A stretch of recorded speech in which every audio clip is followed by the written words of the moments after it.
You're on a path in the woods, and at the end of that path is a cabin. And in the basement of that cabin is a princess. You're here to slay her. If you don't, it will be the end of the world.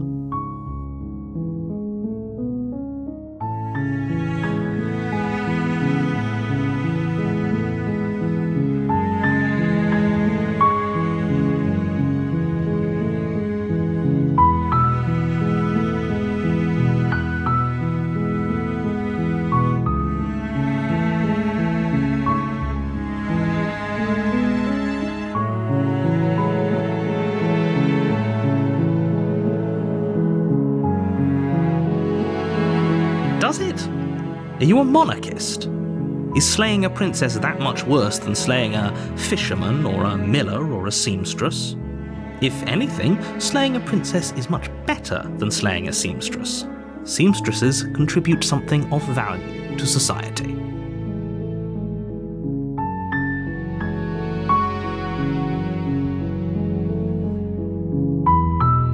Unfortunately, you're the only one who can pull this off.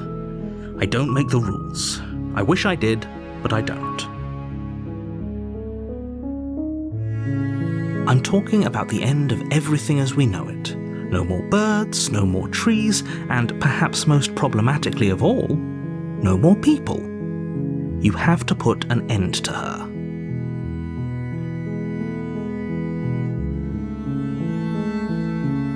Don't linger on the specifics. You have a job to do here. Just get in there and do what needs to be done. We're all counting on you. Look, you're already on the path that leads to the cabin. Why would you be here if it weren't to complete a very important task? You've made it this far, you might as well reach the end of your journey.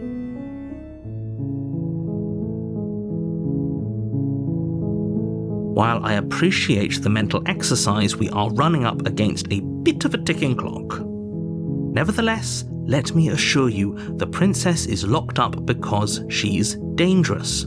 She is not dangerous because she's locked up. And before you decide to waste even more of our time by asking how I know that, let me suggest a more pragmatic lens through which to view this situation. Causality doesn't matter here, because the end result is the same no matter what led us up to this point. If the princess leaves the cabin, the world will end, and there is no changing that. It's no use arguing semantics over a metaphorical chicken or egg, because the egg is hatched and it's about to ruin everything. Unless, of course, you do your job and slay her.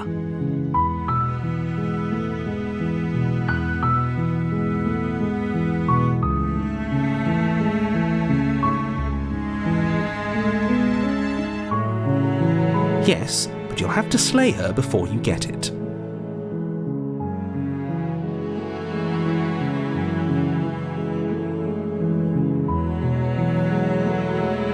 It's a secret, but I think you'll like it.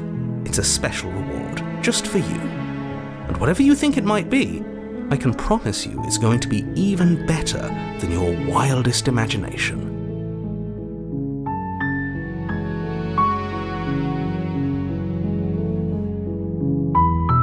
Are you serious? No, you have to do it. Of course I haven't. Why would I even consider that? Nobody wants the world to end. I mean, maybe some people do, like nihilists, or very, very evil people, but surely you're not one of those, right?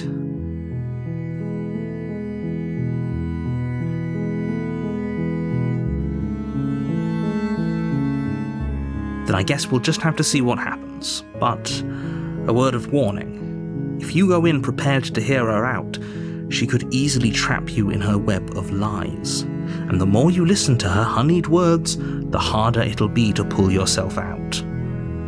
Then each and every one of us is doomed. So sure, go, talk to her. See how that turns out for all of us. You make your way up the short path to the cabin. You'll find the princess within. We're not going to go through with this, right? She's a princess. We're supposed to save princesses, not slay them. Ignore him. He doesn't know what he's talking about.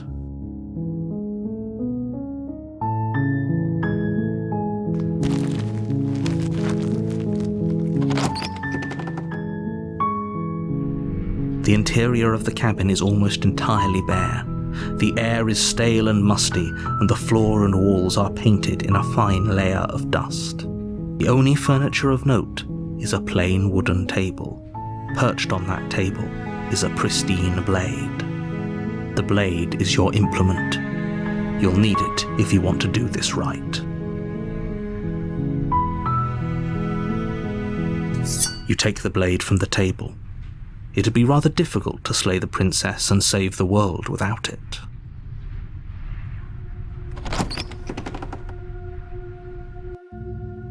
The door to the basement creaks open, revealing a staircase faintly illuminated by an unseen light in the room below. This is an oppressive place.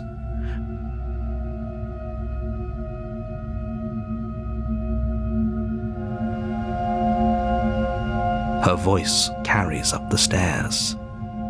Who's there? She sounds dangerous. It's almost as if she's the one in charge down here. Don't let it fool you. It's all part of the manipulation.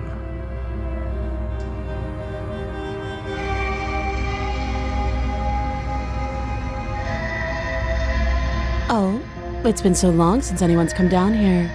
I was starting to think they'd forgotten about me.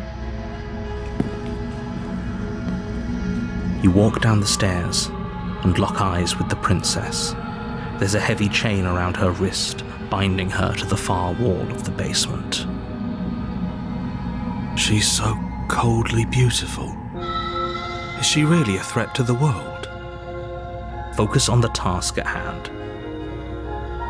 And there you are. Are you here to kill me or something?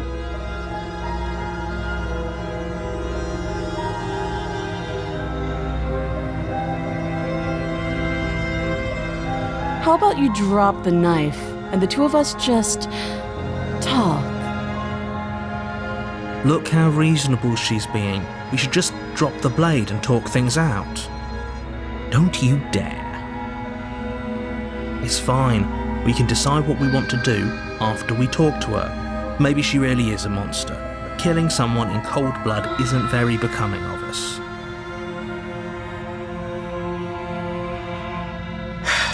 The blade tumbles out of your trembling hands and drops to the floor with an unceremonious clang. Thank you. Against your better judgment, you step forward to speak with the princess face to face, unarmed. We'll be fine. I don't know what you're hoping to accomplish here, but I can assure you there's no reasoning with her. Just make sure you don't forget about the blade on the floor. You're going to need it. So here we are. What an awkward start to a relationship.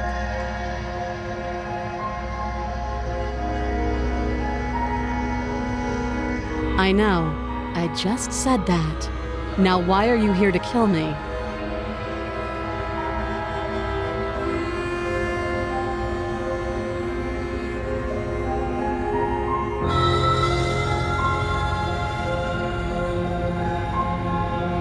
Don't just tell her that. Is that why they threw me down here? But I don't want to hurt anyone. I like the world, I think. I don't remember much about it, to be honest. I've been down here a long time. Just how long has she been down here? If I'm supposed to be capable of ending the world, then how did I wind up here, chained to a wall? Have they told you why I'm allegedly so dangerous?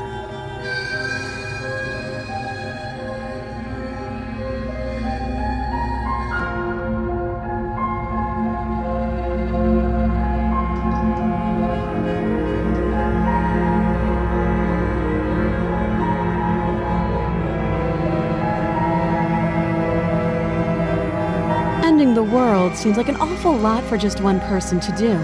I wouldn't even know where to start.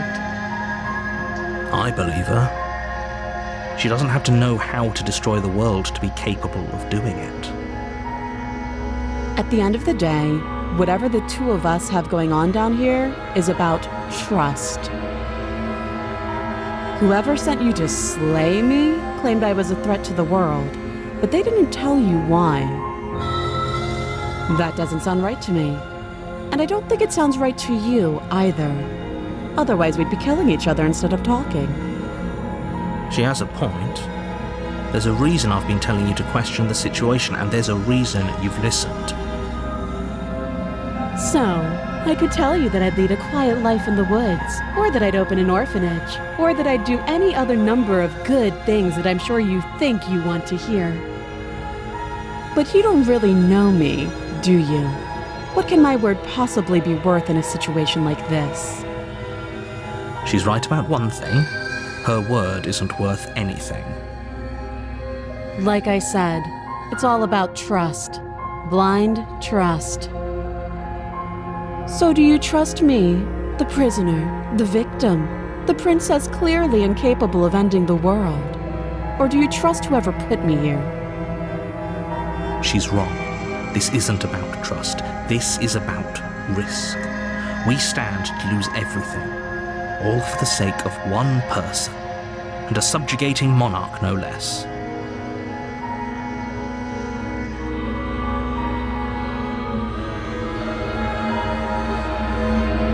She hesitates before answering. You can address me as Your Royal Highness, or Her Majesty. Any honorific should do, really. Again, she offers no specifics. No matter how hard you try, you'll never get a straight answer out of her.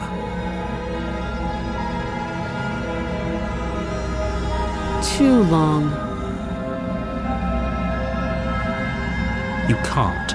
Don't bother. I'm guessing you don't have the key then. I'm sure there's a key somewhere around here, and if there isn't, well, we can always put that knife to good use. Her sharp eyes settle on the edge of the blade. She isn't suggesting what I think she's suggesting. She is. I'm sure of it. Oh, have you decided what to do with me? You know why you're here.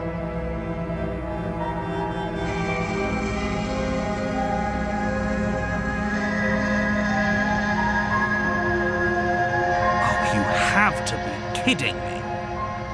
You walk up to the chains binding the princess to the wall and give them a tug. They're large and heavy, far too solid for you to even imagine trying to break them apart.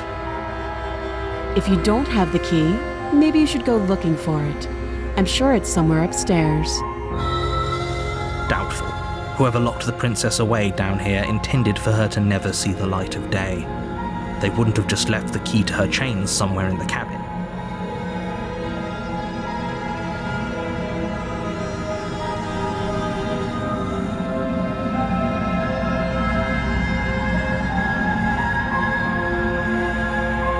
That would be fine. I can lose an arm. She speaks with almost complete nonchalance. If we were stuck down here for long enough, I'm sure we'd be nonchalant about cutting our way out. Anything to finally be free. You attempt to make your way out of the basement, but the door at the top of the stairs slams shut. You hear the click of a lock sliding into place. Is someone else here?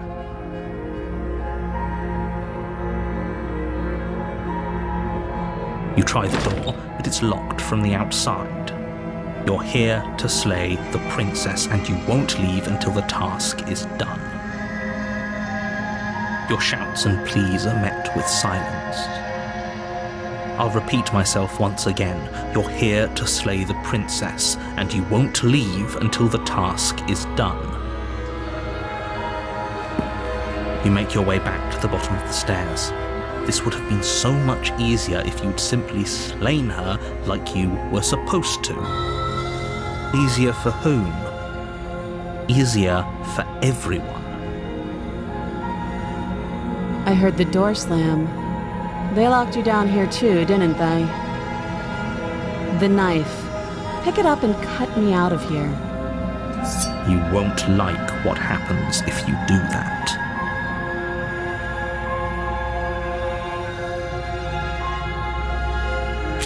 Against your better judgment, you place the blade against the princess's arm, just above the massive, unyielding chain. You cut into her flesh. The blade is sharp, and you make quick work of it. Before long, you're able to crack through bone, and she pulls the bleeding stub of her arm through the iron gauntlet. She didn't so much as utter a sound. Free from her bindings, the princess turns to face you, her fierce gaze meeting your eye. How is she so composed after losing an arm? It's like she isn't even bothered by it. Thank you. Now let's get out of here.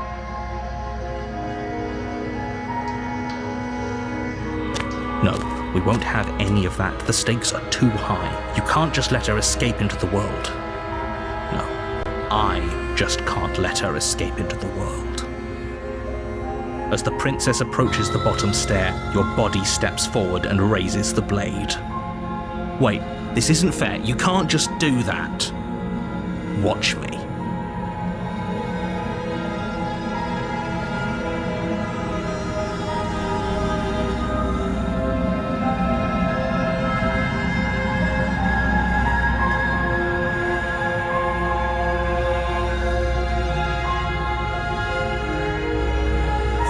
Bring the blade down and plunge it into the princess's back.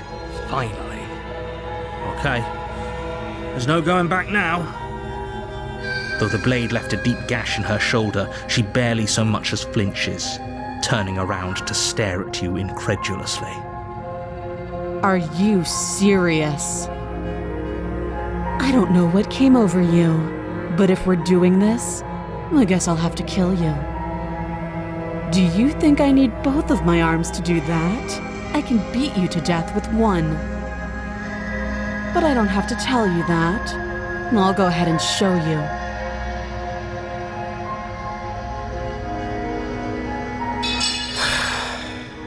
As the blade falls from your trembling hands, the princess rears back, readying a bone-shattering haymaker. You fall to your knees, barely able to process the ringing in your ears before she hits you again. Every blow is as punishing as the first. You feel bones shatter with every impact, unknown ruptures blossoming with blood somewhere inside of you. If we're lucky, the wound you manage to inflict will be enough to at least delay her escape from this place. If we're very lucky, it will kill her before she gets out. Oh, too weak to even try fighting back. How disappointing. She places a confident heel on your chest and pushes you down to the ground.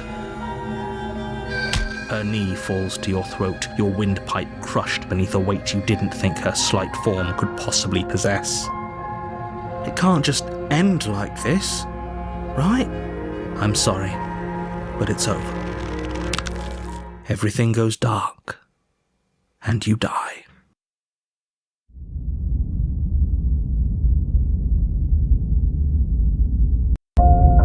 You're on a path in the woods, and at the end of that path is a cabin. And in the basement of that cabin is a princess. You're here to slay her. If you don't, it will be the end of the world.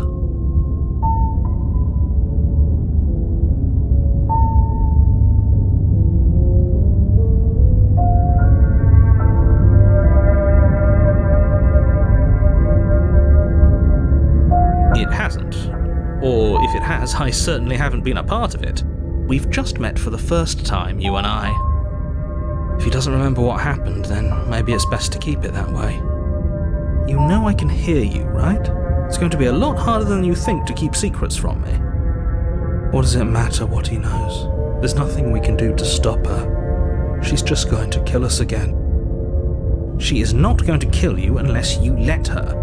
But slaying the princess and saving the world is going to be much more difficult than it has to be if you spend the whole time second-guessing yourself.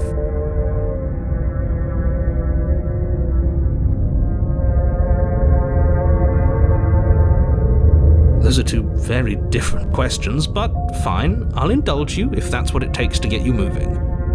Let's say for a moment that this really is the second time you've met me, or at least a version of me. You died last time, which probably only happened because you didn't listen to me. Of course we died. She didn't feel pain. She didn't feel much of anything, did she? And she broke every bone in our body before she decided to let us die. What were we supposed to do to stop her then? What are we supposed to do to stop her now? It's pointless. She's just a princess. Slaying her shouldn't have been difficult, but congratulations. You've been given another chance to actually do this right. And I believe your other question was something along the lines of, oh, what's the point of doing anything? If you're asking that, it sounds to me like you're making the rather dangerous assumption that your actions last time around didn't have any consequences. What do you mean? Of course there weren't any consequences. The princess killed us and now everyone's right back where they started. That sounds pretty consequence-free to me. Yes, but in this purely hypothetical scenario, that begs the question of how you got back here. Did time simply rewind itself, or were you instead transported to a different world entirely? If it's the latter, what do you think happened after you died? Do you think the people there lived happily ever after? Or do you think that the princess, left unhindered, brought about the end to everyone and everything, just like I told you she would? If she ended the entire world, why should we even bother? We might as well just walk up to that cabin, break her chains and let her do whatever she wants. It's all the same in the end. Just because she's capable of ending the world doesn't mean you're not capable of slaying her. Both of those things can be true at the same time. So chin up. I believe in you. Just be quick about it.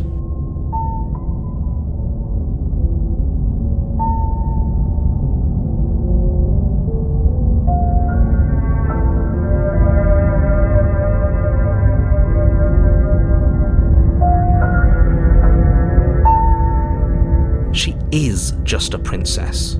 Whatever you think happened to you last time, just get it out of your head before you get to the cabin and you'll be fine. Or we could pledge ourselves to her and stop pretending that we're capable of doing anything in this situation. She probably doesn't even need to try to overpower us. Can we tone down the pessimism just a smidge? I'm not being a pessimist. I'm just being realistic. You're being annoying. Just ignore their bickering, and whatever you do, don't pledge yourself to her. I cannot stress enough how absolutely catastrophic that would be for everyone, yourself included.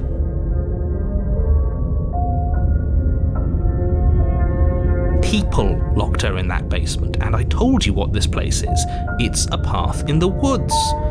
Don't overcomplicate things.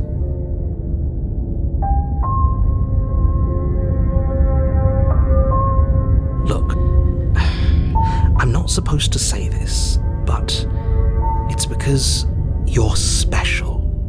You're the only person capable of doing this. Call it a prophecy, if that helps, but it's just the way things are. Oh, I didn't know we were special. Of course you're special. Why else would you be here? Who cares if you think we're special? As far as I can tell, the only thing special about us is that we get to experience painfully dying all over again.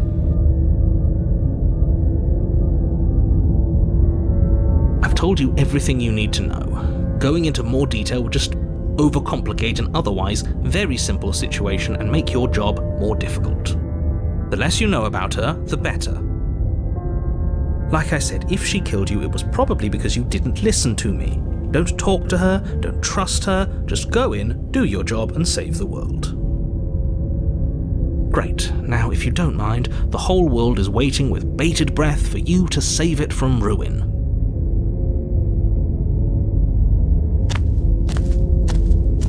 A warning before you go any further. She will lie, she will cheat, and she will do everything in her power to stop you from slaying her. Don't believe a word she says. Lying? Cheating? Why would she even bother? She didn't need to do anything like that last time. She caught us off guard last time. We'll be fine. Let's just keep our wits about us. At least one of you still has a shred of sense. Just make sure you listen to him and not that whiner. If that's what you want, I guess I don't have a say here.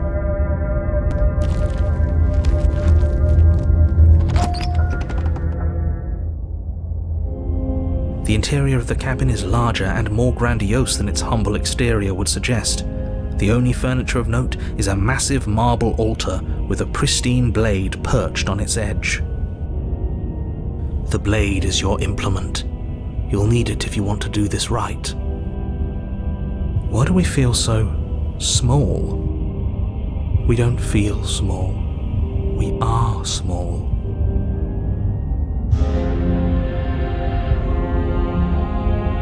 Maybe that's because you haven't actually been here. I hope this means you'll finally drop that ridiculous past life nonsense. You haven't died, and you certainly haven't been killed by the princess. That's because there isn't a mirror. There's the altar, the blade sitting on the altar, and the door to the basement. There's nothing else in here. There's definitely a mirror. There isn't. Who cares if there's a mirror? We're all going to die anyway, and I'm sure that if we looked in there, we'd just see something sad and miserable looking back at us. We don't need any reminders of what we are. It would only make things worse. For the last time, you're not going to die unless you let it happen. And luckily for you, there isn't a mirror, so no one needs to worry about confronting a grisly visage any time in the near future. Though, for what it's worth, if there were a mirror, I'm sure that you wouldn't find anything sad or miserable in it looking back at you. You probably look perfectly normal. Probably. Do you not know what we look like? He knows. He just doesn't have the heart to tell us.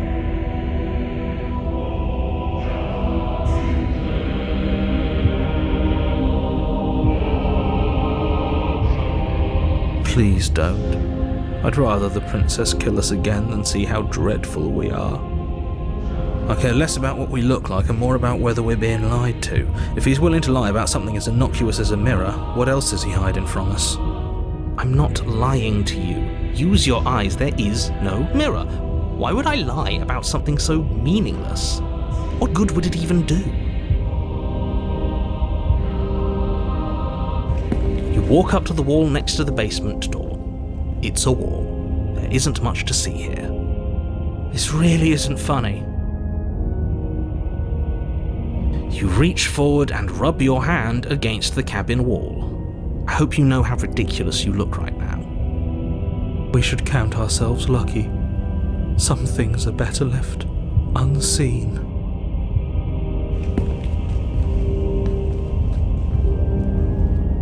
No blade this time. Yeah. Maybe she'll be more receptive if we're unarmed. Blade, no blade. It doesn't matter.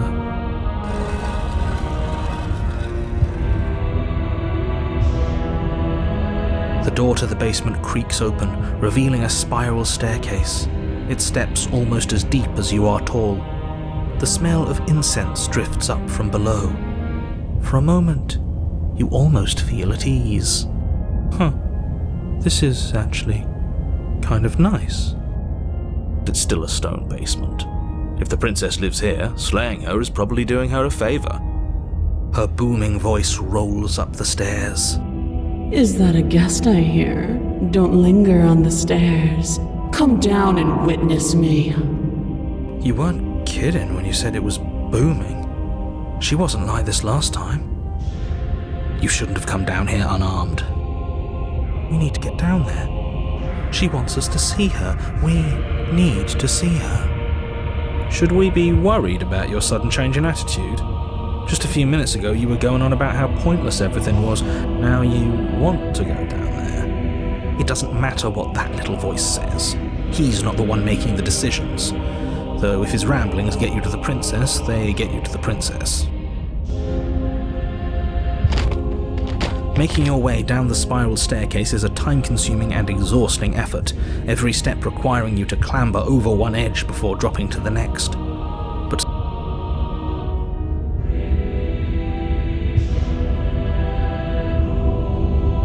the princess towers over you, almost glowing in the weak starlight, her figure framed by a stained glass window. Her long hair billows around her, and a chain binds her wrist to the far wall. The chain is nothing to her. It might as well be a toy for all the good it would do. I told you it was pointless to resist her. The little bird has returned to me. I wonder what he wants. I see your hands are empty. You've already given up, haven't you? You aren't even going to try and kill me. How sweet. And more than a little disappointing. She's disappointed in us? Kneel.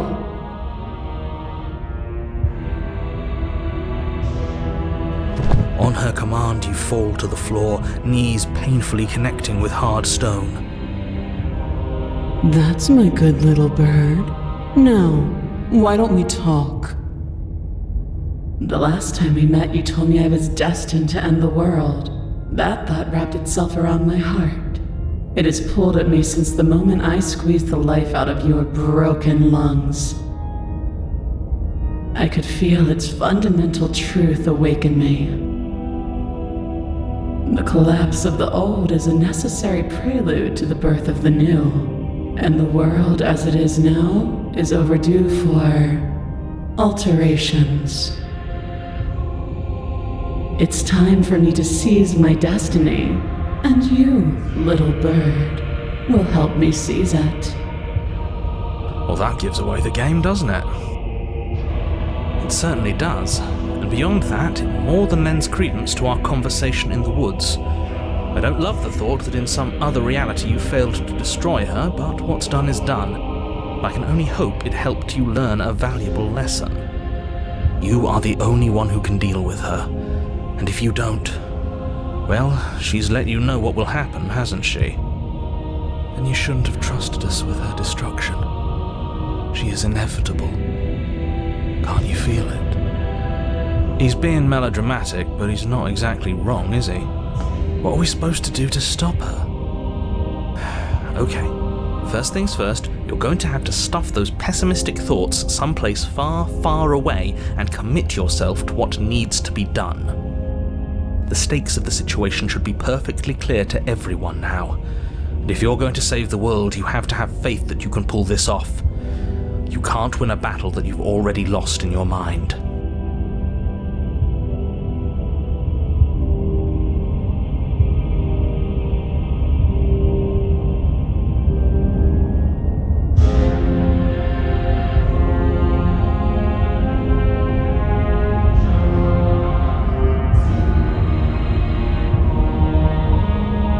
This isn't about desire. This is about what I am. And I have little interest in discussing destiny with one that cannot see the divine truth that shines in my heart.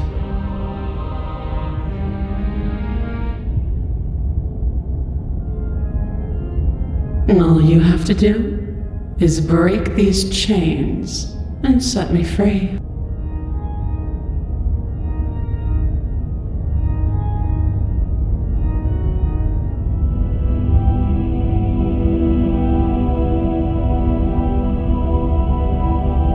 Your will was so easily broken. Am I that magnificent? All you need to do now is break my chains. If this is what you want, then I guess there's not much else for me to say. No, you can't just give in to her. Not when the stakes are so high. Not when you're so close. I won't let you do this. There's still something in the way. A greasy film inside of you where it doesn't belong, trying to conceal you from me. Is that a person? No, it used to be a person. It's something different now. An echo. Is she talking about you? That's impossible. She's not supposed to be able to interact with me. You're a small one, aren't you? A shriveling little worm stretched beyond its limits, trying to control things that it can't understand. No. What are you talking about? I don't care what you are. You're mine.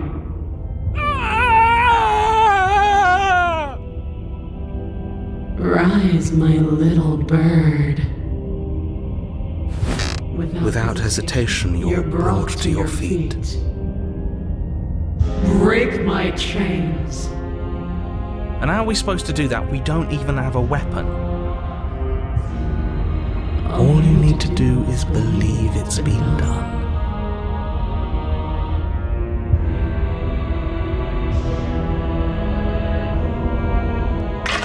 Her chains shatter, and the cuff falls from her wrist. She is loose, and the end is upon us. What a good disciple you are. Come, it's time for us to leave. Nothing, and then everything.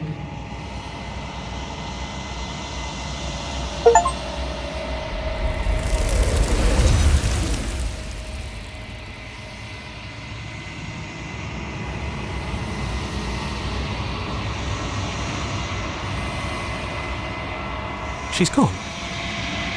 Where did she go? Should we try and find her? And there's that mirror again. Why is it here? Why now?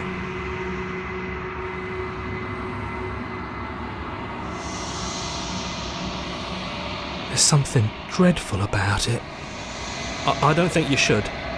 I don't want to look at us. You're right. She's gone. It's just us and that awful thing. I feel anxious.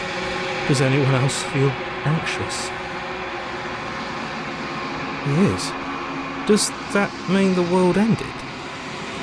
Figures the world would end and leave us with all of this nothing. I'm begging you, don't do this. It's different now. It feels, I don't know, final.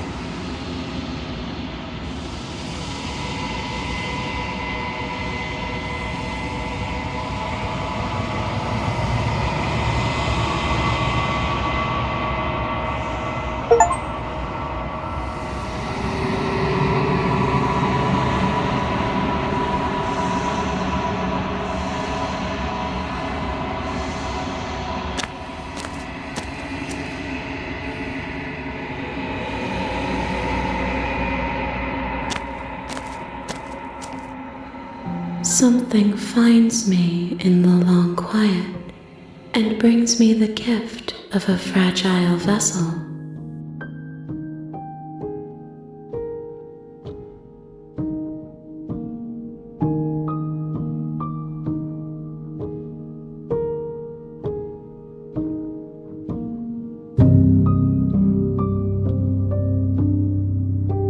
She is part of me, and part of me is her.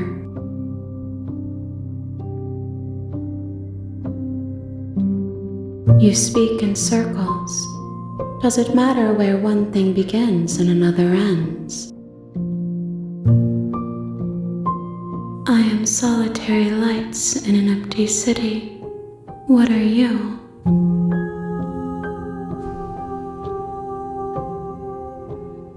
I think that you are like me.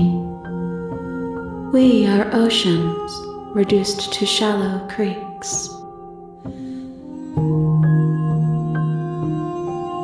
Yes, nerves and fibers to feel the worlds beyond, perspectives to make my own. This one is dominance, a figure capable of bending everything to her will. She will make for an overwhelming heart. Do not mourn her, for she would not be able to mourn you.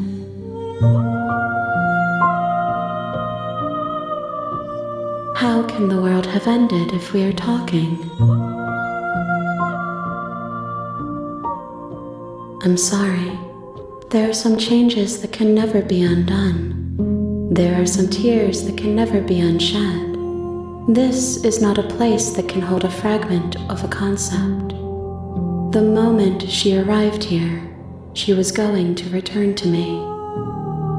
I promise that it doesn't hurt. You are the only thing I have ever known. The space we're in is vacant. Nothing comes here but us.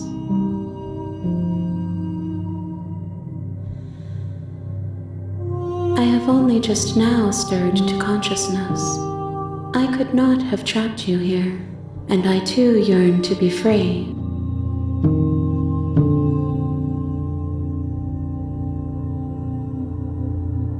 I know only that they are. You are familiar, but you are not me. I feel sadness, longing, hope as I witness you. Nothing as we are, but I know that there are worlds beyond us, and that we are meant to reach them. There is no exit, but this vessel is a creature of perception. She can make you forget, if only you believe her to be able to. Bring me more perspectives so that I may be whole, and perhaps then we will know our freedom.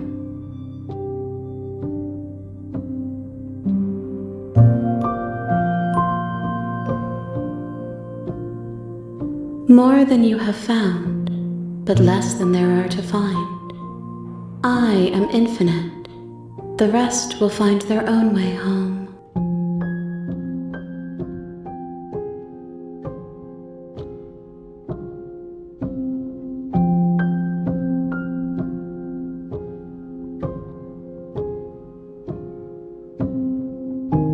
Everything, until we meet again.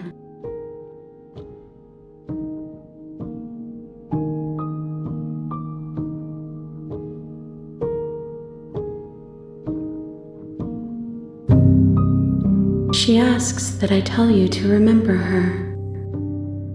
You won't.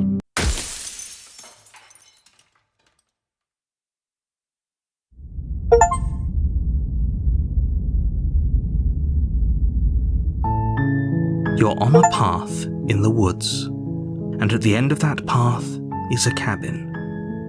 And in the basement of that cabin is a princess. You're here to slay her.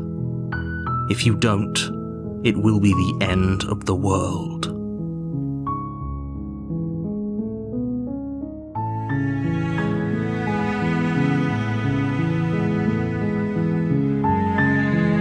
That's the spirit. You make your way up the short path to the cabin. You'll find the princess within. We're not going to go through with this, right? She's a princess. We're supposed to save princesses, not slay them. Ignore him. He doesn't know what he's talking about.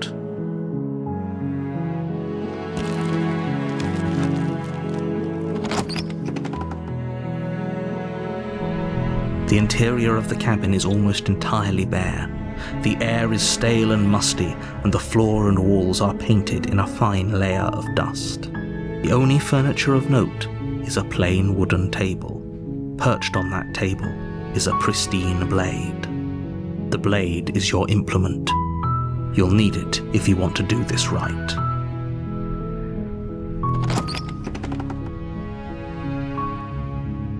The door to the basement creaks open, revealing a staircase faintly illuminated by an unseen light in the room below.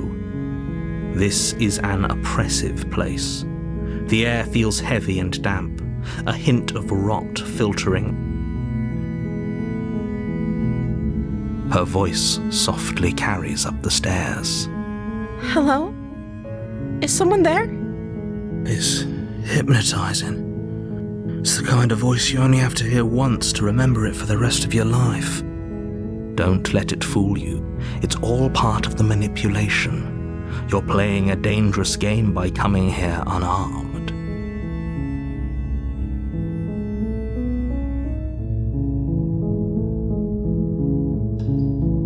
How many times do I have to tell you how dangerous letting her out of here would be before it finally sinks in?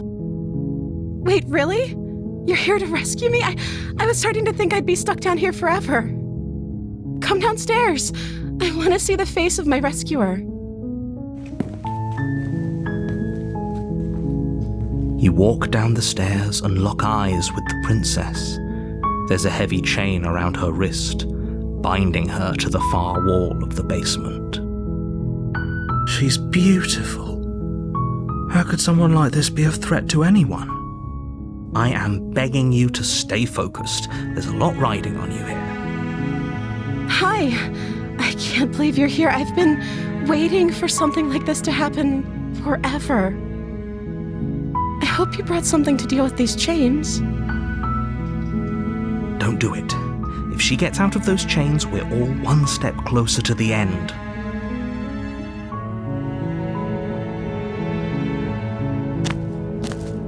You're only making this more difficult. Thank you. Thank you. You're making a huge mistake. No, you're doing the right thing. You walk up to the chains binding the princess to the wall and give them a tug. They're large and heavy, far too solid for you to even imagine trying to break them apart. I'm guessing you don't have the key?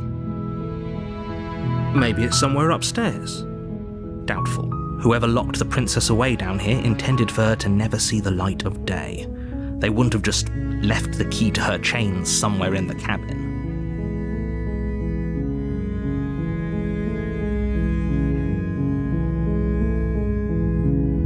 Okay, I'll be here. Good luck. You attempt to make your way out of the basement, but the door at the top of the stairs slams shut. You hear the click of a lock sliding into place. Is someone else here? Your shouts and pleas are met with silence. I'll repeat myself once again. You're here to slay the princess, and you won't leave until the task is done. You try the door, but it's locked from the outside. You make your way to the bottom of the stairs. This would have been so much easier if you'd just taken the blade like you were supposed to. Easier for whom? Easier for everyone. Look at the mess you're in. I heard the door slam. They locked you down here too, didn't they? There's a slight panic rising in the princess's voice. If I could just get out of these chains, I know we could force our way out of here together. She barely hesitates before raising her arm to her mouth, her teeth tearing through her limb with the determination of a trapped wolf. As she rips her flesh from her bone, a sound comes from behind you, the clang of bouncing metal. It's the blade from upstairs. You're not sure how it made its way down here, but if there's a time to strike, it's now. Or we could use it to free her. You won't like what happens if you do that. Fine. Against your better judgment, you place the blade against the ragged, self-inflicted wound on the princess's arm, just above the unyielding chain binding her to this place. You cut into her flesh. The blade is sharp, and it takes little effort to crack through the bone of her arm. Her limb falls to the ground, and the heavy chains follow suit. She didn't so much as utter a sound through the whole ordeal. No, she didn't. She smiles softly as her gaze meets yours, blood from her wounded arm dripping rhythmically to the ground. How is she still smiling after everything? It's like she isn't even bothered by what just happened. Thank you. Now let's get out of here. No, we won't have any of that. The stakes are too high. You can't just let her escape into the world. No, I can't just let her escape into the world. As the princess approaches the bottom stair, your body steps forward and raises the blade. Wait, this isn't fair. You can't just do that. Watch me. What are you doing?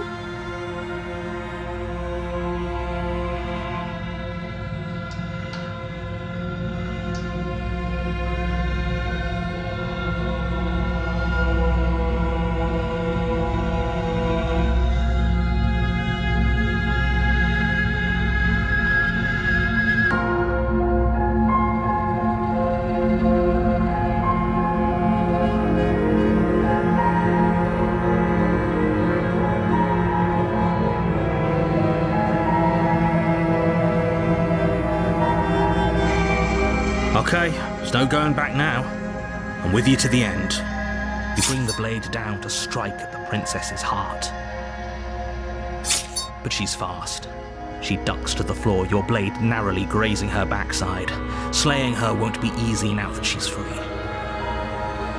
We could have gotten out of here together. Were you just lying to me this whole time?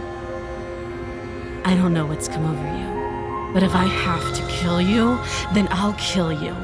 Do you think I need both of my arms to do that? She pounces on you with the same animal ferocity she used to tear through her arm. But you have a weapon. You raise the blade, digging it under her ribs, aiming directly for the heart. It's not enough to stop her. You feel her claws in your throat, then her teeth, somehow sharp enough to pull apart your flesh and sinew with ease. You collapse to the floor, your body unresponsive as your blood pools on the ground beneath you. She stares down at your ravaged form, eyes shining in the darkness, dress stained in red as her blood and yours both seep into the fabric. If we're lucky, the wound you managed to inflict will be enough to at least delay her escape from this place. If we're very lucky, it will kill her before she can reach the outside world. It can't just end like this, right? As much as I'd prefer for things to have gone differently, I can't deny the reality of what's happened. I'm sorry, but it's over. Everything goes dark, and you die.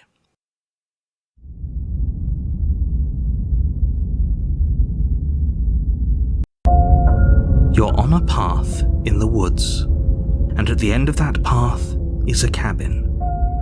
And in the basement of that cabin is a princess. You're here to slay her. If you don't, it will be the end of the world.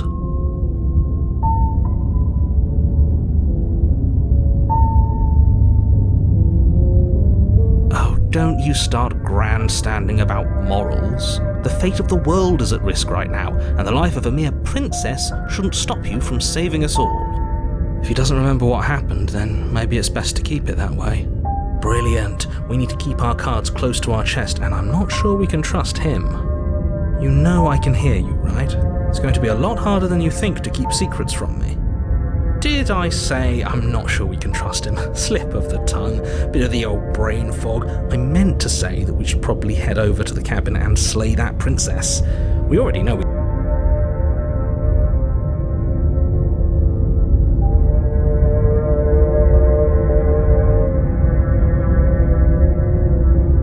Those are two very different questions, but fine, I'll indulge you if that's what it takes to get you moving. Let's say for a moment that this really is the second time you've met me, or at least a version of me. If you're back here, I'm assuming you died, which probably only happened because you didn't listen to me. We were just weighing our options in a morally ambiguous situation. You can't blame us for weighing our options. I can if you failed to slay the princess, which you apparently did. So great, congratulations. You've been given another chance to actually do this right. And I believe your other question was something along the lines of, oh, what's the point of doing anything? If you're asking that, it sounds to me like you're making the rather dangerous assumption that your actions last time around didn't have any consequences. What do you mean? Of course there weren't any consequences. We were killed by the princess and now everyone's right back where they started. That sounds pretty consequence-free to me. Yes, but in this purely hypothetical scenario, that begs the question of how you got back here. Did time simply rewind itself, or were you instead transported to a different world entirely? If it's the latter, what do you think happened after you died? Do you think the people there lived happily ever after? Or do you think that the princess, left unhindered, brought about the end to everyone and everything, just like I told you she would? That's a very good point. This princess character seems like a lot of trouble, and if you think about it, actually slaying her probably breaks us out of this cycle, right? We don't want to... You're laying it on a little thick, aren't you? Laying it on a little thick? What are you talking about? I'm sharing my honest opinions. What matters is that almost everyone seems to be on the same page. So whenever you're ready, you can stop dawdling, get to the cabin, and save the world. Well, you're the boss. Seriously? You're just going to turn around and leave? Do you even know where you're going?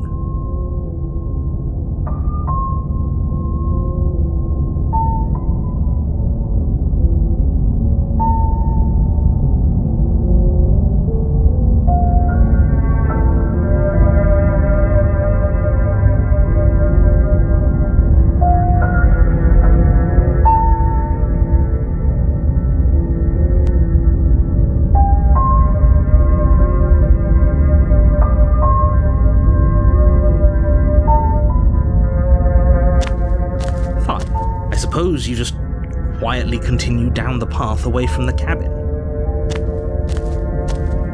That's strange. It looks like this path also leads to the cabin. How convenient. Everything's back on track again. Maybe the world can still be saved after all. You're really keen on wasting everyone's time, aren't you? It's remarkably selfish, if you ask me. I've already outlined the stakes of the situation. If you don't do your job, everyone dies. Like, dies. Forever. But fine, you turn around and trek back down the path you came. Wait, something isn't right. Can you still hear me? You're supposed to wind up back at the cabin again. But everything is getting fuzzy. What's going on? Where are we? I like it. Seems like it's got great acoustics.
You're on a path.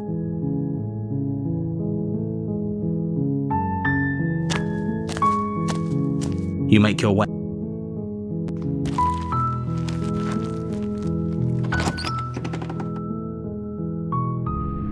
The interior of the cabin is all...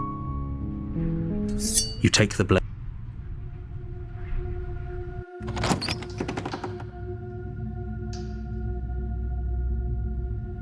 Don't be a stranger. It's been so long since I've had any visitors. Come on down.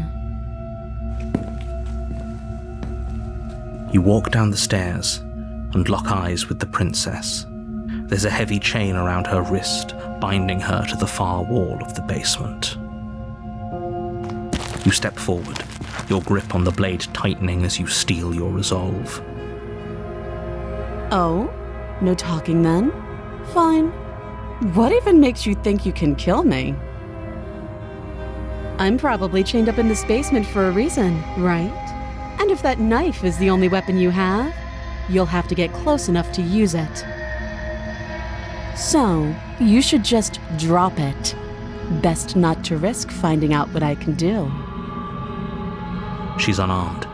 If you hesitate now, it'll be too late. End this.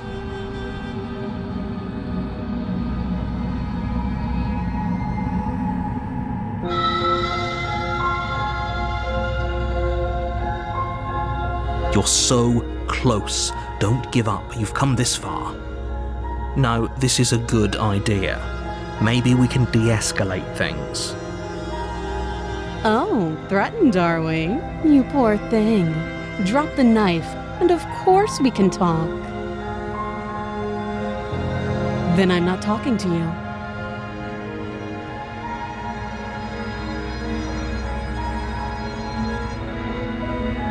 You stare at the princess, squinting. She squints back. The two of you are going to do this forever, aren't you? You squint even harder. So does she. At least nobody's dying right now.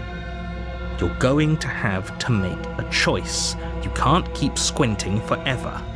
Eventually, someone is going to have to blink.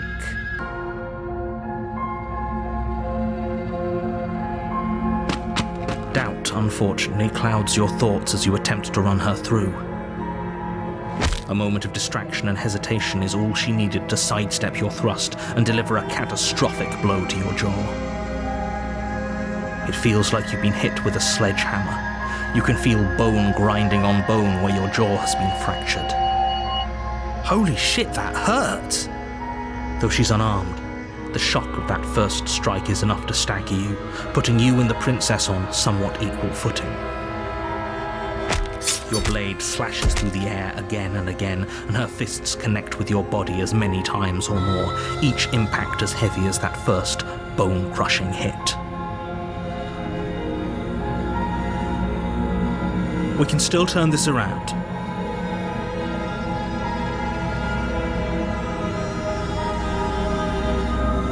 You and the princess stare at each other, both gasping for breath, equally exhausted. You probably won't make it out of here alive, but you can at least make sure that she won't make it out of here either. Excuse me? Do you think this is what I wanted to happen?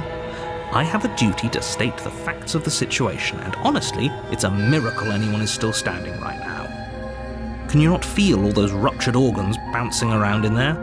If the princess doesn't do our friend in herself, internal bleeding is certain to finish the job. The two of you clash for the final time. You feel your ribs break as she delivers a heavy blow, but you push through the pain, falling forward and sinking your blade deep into the princess's heart. Oh. The two of you fall to the floor.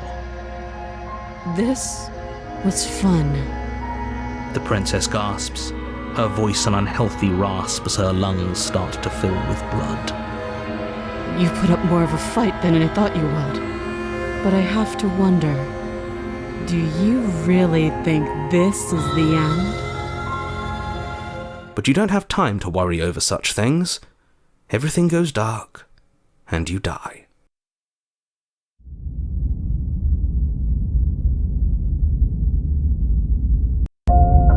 You're on a path in the woods, and at the end of that path is a cabin.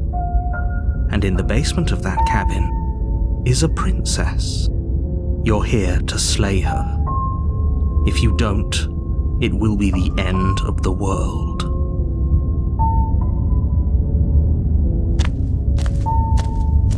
A warning before you go any further. She will lie, she will cheat, and she will do everything in her power to stop you from slaying her. Don't believe a word she says. Lying and cheating doesn't sound like her at all. Not that it matters. It's not like she can lie or cheat in the middle of a fight. Are you sure about that? The point of my warning wasn't to start an argument over what circumstances the princess is capable of lying in. It was to give you some broadly applicable advice. The princess will do and say whatever she thinks it will take to get her out of there. So don't trust her. Ever. Crystal, let's just get on with it already.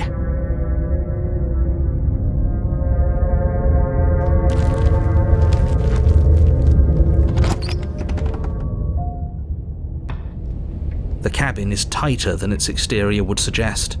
Its cold stone walls press in on you, as if trying to forcefully direct you towards your destination. The only furniture of note is a black iron altar with a pristine blade perched on its edge. The blade is your implement. You'll need it if you want to do this right. You walk up to the wall next to the basement door. It's a wall. There isn't much to see here. What are you talking about? This isn't a wall. It's a mirror. Or at least it'll be a mirror once we wipe off that layer of grime. You reach forward and rub your hand against the cabin wall. I hope you know how ridiculous you look right now. But there was a mirror a second ago. And now it's gone, so all of us can stop arguing about it and get to fighting. You take the blade from the altar. It would be difficult to slay the princess and save the world without a weapon.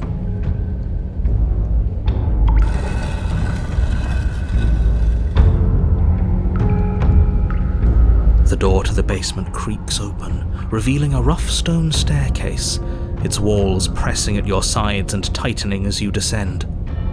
The air seeping from below is heavy and oppressive, with an almost sulfuric odor to it. If the princess lives here, slaying her would probably be doing her a favor. Her fierce voice carries up the stairs. Is that another challenger? Finally! It's been ages since I've had a good fight. This isn't what she sounded like last time. Her voice is a little deeper, almost threatening. Good. Sounds like my kind of princess. As much as I appreciate the enthusiasm, just make sure you don't let your bloodlust get to your head. You need to stay focused and keep your wits about you. Remember, you're here to slay the princess, not to have a good fight. As you descend the final step, the form of the princess comes into view, a large shackle leading from her wrist to the basement wall. Looks like she could rip those chains out of the wall without a second thought. Oh, it's you again. I'd been hoping you'd find your way back here. Good to see that death doesn't stick for either of us. And you brought your little knife, too. Yes! I'm going to have fun breaking you into little pieces. You look exactly the same. All right, fine. If you're not going to address it, I will. What? You've already met the princess has already met you. The two of you killed each other. Did you think you'd be able to just openly talk about all that without me noticing? Maybe. You did seem to just gloss over the whole thing for a while. Of course I glossed over it. When a colleague says something insane, glossing over it is one of the best ways to stay focused and keep moving forward. Enough is enough, I believe you, and that's all the more reason to take this seriously. You don't know that whatever brought the two of you back to life isn't a fluke, and beyond that, do you know who doesn't remember anything that happened last time? Me! I don't remember. Are you okay? Of course I'm not okay! As far as we're all concerned, the fate of my world is still very much on the line. Not all of us have the luxury of jumping over to a parallel universe the second we die.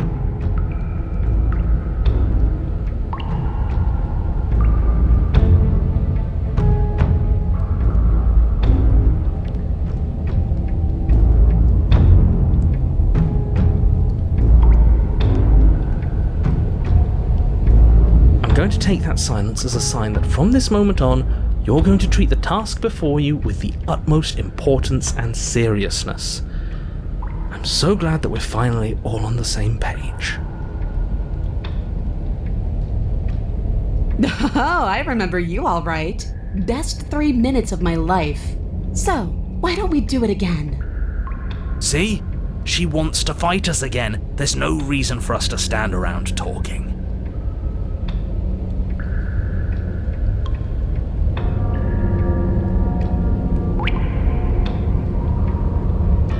What is there to unpack? I was dead and now I'm not, and the same goes for you. There. Unpacking done. Don't you get it? We've been given free rein to wail on each other. Forever. Couldn't have said it better myself.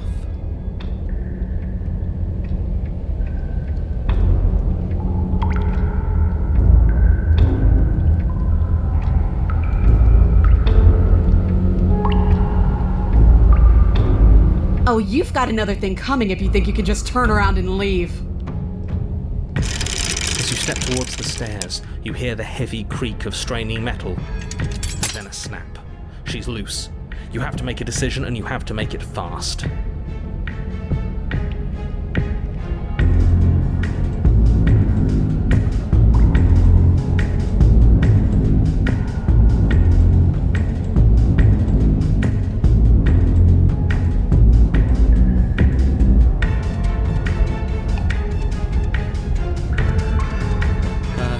How about we get the hell out of... Little voice doesn't have the chance to finish that thought before the princess barrels into you and smashes your body into the rough stone wall.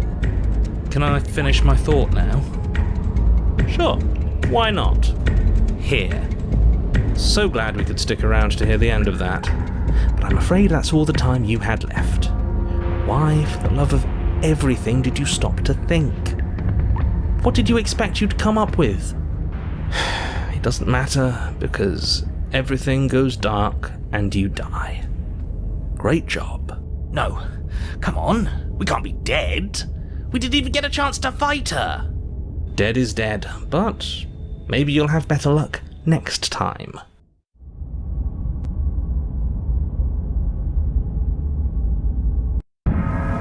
You're on a path in the woods, and at the end of that path... All right. Change of plans, no more hesitation, no more dying. We're taking the fight straight to her. If we had a chance against her, we already missed it, didn't we? She got stronger, and we stayed the same. We've seen her bleed. Whatever she is, she started out mortal, which means she probably is still mortal, which means we can win. We just didn't take things seriously enough last time. If that's what you want, then fine. Enjoy being beaten to death again and again and again. Well, this is just great. Let me cut to the chase. Clearly, you've already been here. Yeah, you think?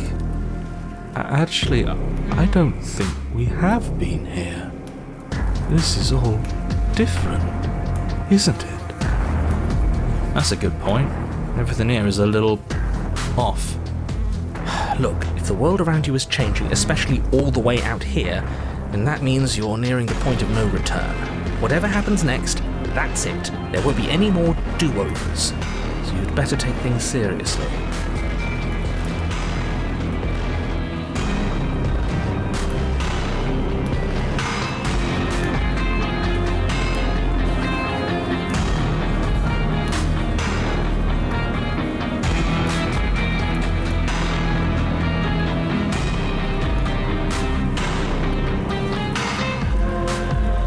Feels like you're being pulled in 100 different directions because we've been beaten to death twice. I don't think you have much to worry about. You're still the one in charge here, and I don't think that's ever going to change. Then what happens? Have you even been listening? It's the end is what happens. Yeah, but is there something after the end? How am I supposed to know? The end means finality. It's not like I can just peek on over to the other side and tell you what it's like there, if there even is a there. It doesn't matter because we're going to win. Now that's exactly the sort of mindset I like to see. Don't let yourself be consumed with self-doubt. Don't flirt with oblivion. Just focus on the present and everything will be absolutely fine.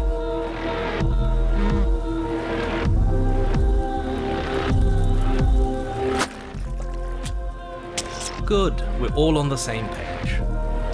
It isn't long before you find yourself at the end of the path, staring up at the cabin on the hill. You'll find the princess within, as I'm sure you already know. End her. That's it? No final words of advice? I'd rather not waste any more time. I'm sure that any advice I'd give at this point is something you've already heard. That's fine by me. Let's get moving. I'm itching for a rematch. The interior of the cabin is a place that feels long forgotten. There was once an elegance to its construction, carved marble columns holding a high arched roof, vaulted windows letting in the weak starlight. But that is how it was. Now there is a growth that has overtaken it. A viscous fluid seeps from cracks in the stone walls, and it congeals into chaotic streaks of writhing nerves and wet clumps of living meat. That's horrible. It doesn't matter. The only furniture of note is a pulsating pedestal, a pristine blade perched on its edge. The blade is your implement. You'll need it if you want to do this right. A mirror? There is no mirror. There's the pedestal, the blade sitting on the pedestal, and the door to the basement. Just to tell us where the door is. I'd like to get back to fighting. If you want us to kill her so bad, I'm sure you feel the same. No more messing around. I don't know what to tell you. There isn't a mirror because I would know if there was a mirror. You're either seeing things or you're confused on the definitions of door and mirror. Or you're seeing things. That seems far more likely. What are you trying to say exactly? He thinks we've lost it. That we're succumbing to madness, that something in us has broken. That's an unnecessarily melodramatic way to describe a hallucination, but sure. I'm not going to waste time arguing with any of you. It went away after we touched it last time. Let's just do it again. You step forward and approach the door to the basement, hesitating before you open it. As if you don't see it. You really don't, do you? How strange. It really is just like last time. Are we really hallucinating? Why here? Why now? Let's just smash it and get it over with. I'm ready to get violent. We won't be able to see what's in there if we smash it. Do whatever you want with it. The mirror isn't real, so how you handle it doesn't matter, aside from wasting dangerous amounts of time. You reach forward and drag your hand across the door leading to the basement. As if on command, it slowly slides open, scraping against the stone floor, its ancient hinges moaning as it reveals the dim path ahead. Why am I not surprised? You step forward into the darkness. The stairs leading down to the basement are at once both narrow and grandiose. A high-vaulted ceiling stretches up into a gloom beyond your sight, while walls wet with tumorous growths press in uncomfortably at your sides. You feel both unprotected and trapped, at once exposed and claustrophobic. The air is thick, its odour an oppressive violence, the metallic scent of fresh blood twisting with the nauseating embers of charred remains. If the princess lives here, slaying her is probably doing her a favour. Her voice, a bellowing rage, roars up the stairs. So you've returned after denying me the salvation of combat? Are you here to gloat? Are you here to mock what I've become? Do you think that if you let me kill you enough times, I'll suddenly soften and repent for sins that live solely in your head? Well, we've tried that, haven't we? Now come down and see what your refusal has done to me. See how much you can bear to witness the consequences of your actions. It cuts both ways. We've both hurt each other. You make your way to the bottom of the stairs. The chamber's walls are painted in blood, a deep, sickening red that drips down in clotted streams onto the charred corpses that make up its floor. This place reeks of torment, of ripped skin and burning bone. The princess stands in its centre, muscles flayed and bare and weeping, draped in a tattered dress of her own skin. Her heart beats from its place in her open chest. She's been hollowed out. Just like us. Do you know what I'm going to do to you? There's not so much a moment of hesitation before she steps forward. Her chains pull taut, holding fast as she strains against them. The cuff around her wrist digs deeper into her skin. Blood drips from the place where metal meets flesh. And then, with a nauseating sound, the skin tears. It plops to the ground, and she pulls her red, glistening arm free from her bindings. She is loose, and she is coming for you. She's only trying to connect with us. Wouldn't you want to dig for a spark once you lost it? To try to reignite something, even if it hurts? We don't even have a weapon. It doesn't matter. I refuse to go out any way that isn't kicking and screaming.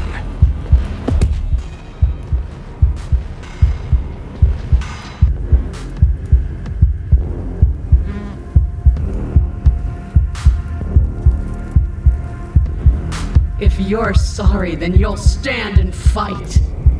I don't want a sniveling coward. I want to squeeze the life out of a ferocious heart. She bounds across the room, her fists ready, her heart set upon your destruction. With a horrifying squelch, you are unwound. No, that's our stuff. She can't just do that. She just did. Unfortunate, I know, but reality is reality. This is the only way it could have gone, really. Oh, you are just insufferable, aren't you? Come on, we're better than this. So, are we dead? No. Don't think that I'll allow you death here. I've made that mistake before. No, you will suffer until you see in me what I have seen in you.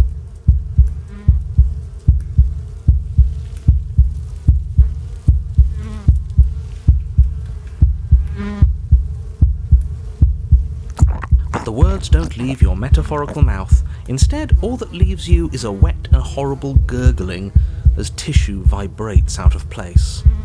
Our metaphorical mouth? Oh, I didn't leave you a mouth, did I? It's better that way. Words get us nowhere. They aren't music. They aren't dance. They aren't feeling. Your eye, held far outside your skull by a thin stalk of nerves and viscera, stares back at her in unblinking silence. Let's see what meaning we can find together. Let's see what we're made of. Something infiltrates you.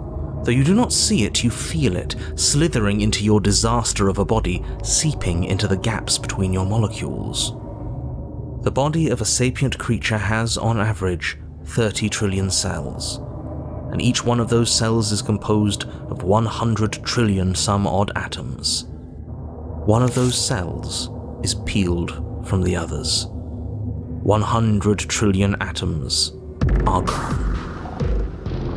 Are you still there? Are you still you? Yes? I think. Then 2 are peeled away. Then 4. This is nothing. Nothing! 8. 16. 32. 64. Whatever she does to us, we shouldn't hate her. She's been hurt so badly. 128. 256. 512. Are you still there? Are you still you? 1024. 2048. 4096. 8192. I feel small. Smaller than before. 16,384. 32,768. 65,536. You can't just count us into oblivion. 131,072. 262,144. 524,288. What happens when it gets higher? Like, really higher? Nothing. Just like nothing's happening now. But something is happening now. Something in us is liquefying. Something that started small but that keeps getting bigger. 1,048,000. The hundreds don't matter anymore. Are you still there? Are you still you? 2,096,000. 4,192,000. 8,384,000. I don't like this waiting for something to happen. But it's taking so long. 16,768,000. 33,536,000.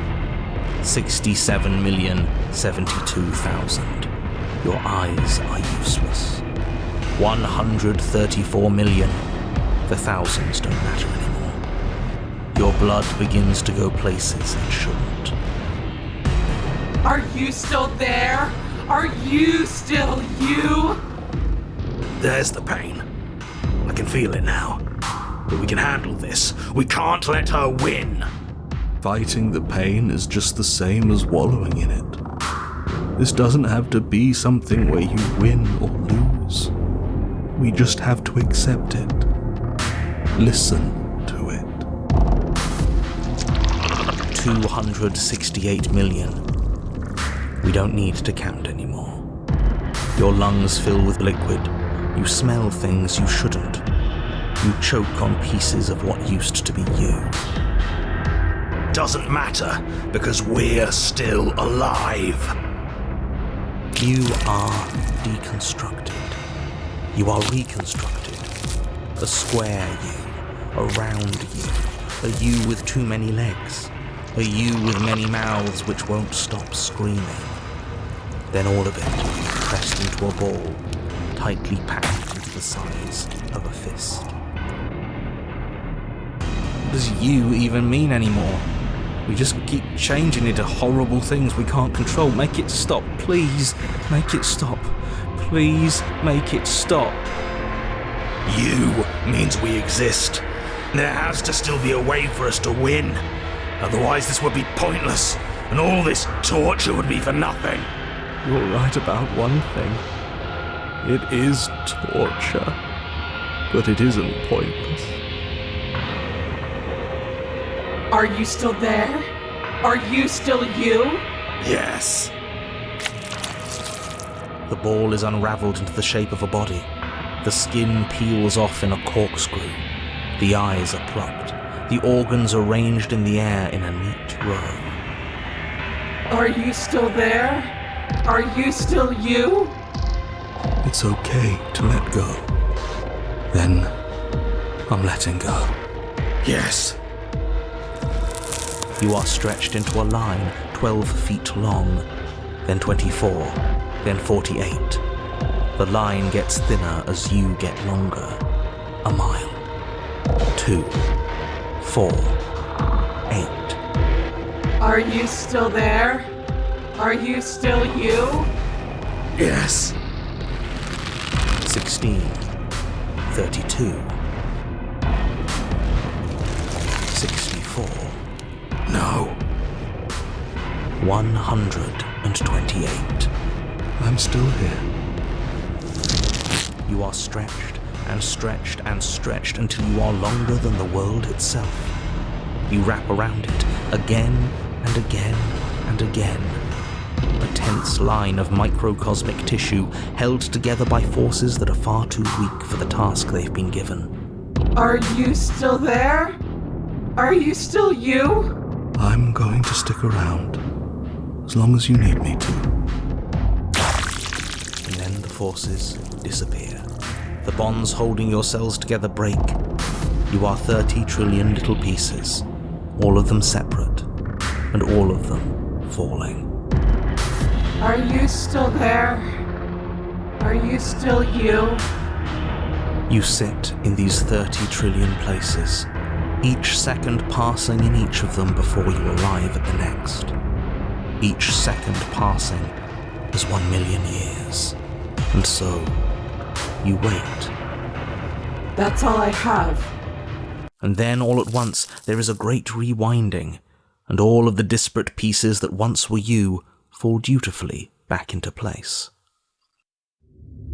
You are whole again, and in your body, the body you had before all of this happened, and the princess sits against the wall, her dress of skin more tattered than before, her face sullen and disappointed. You left me, and there's nothing I can do to bring you back. She's just like us. A piece of her is missing.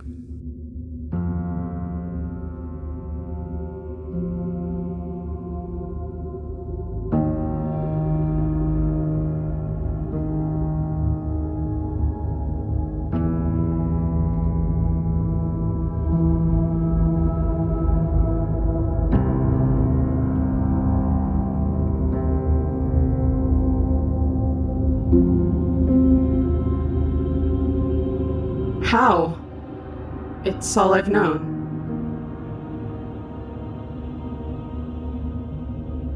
After everything I've done to you, you'd really take me with you?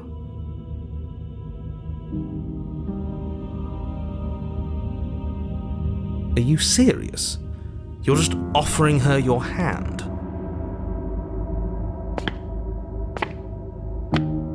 You cross the room towards the princess, extending your hand to her.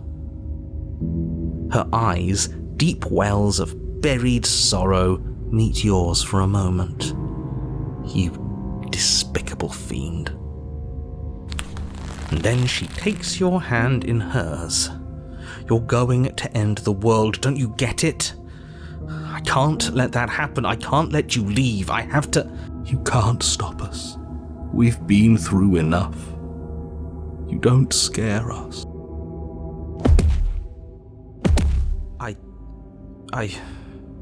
Fine. You and the princess climb the stairs out of the basement together, in silence. It's okay. We're almost there. I'm tired. I know. And then you cross the upstairs of the cabin to the door, which you open. And then you step outside and into the ruins of the world you left behind. He's gone too. It's just the three of us now. Is this the world? It's so cold.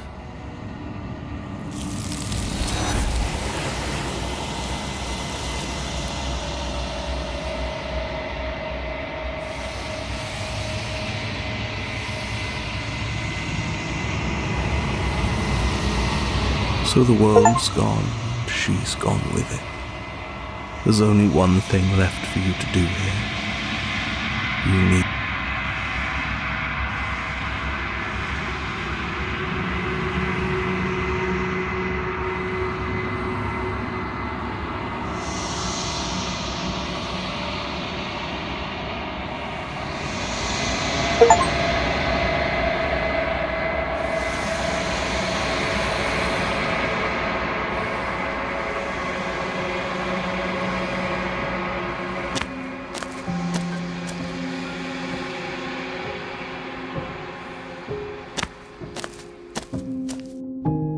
When I found you in the long quiet alone, I was terrified.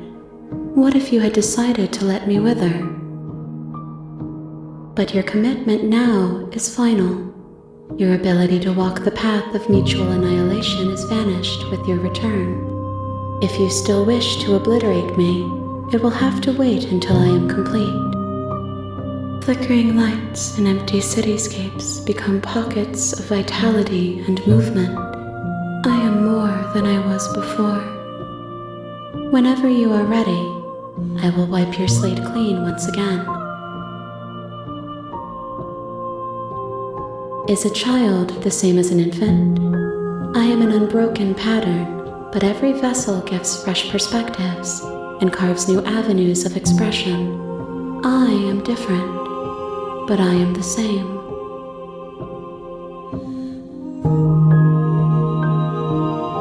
I'm sorry, words are difficult for me. They never fully weave what I wish to say. If you do not like my answers, then you need not ask me questions.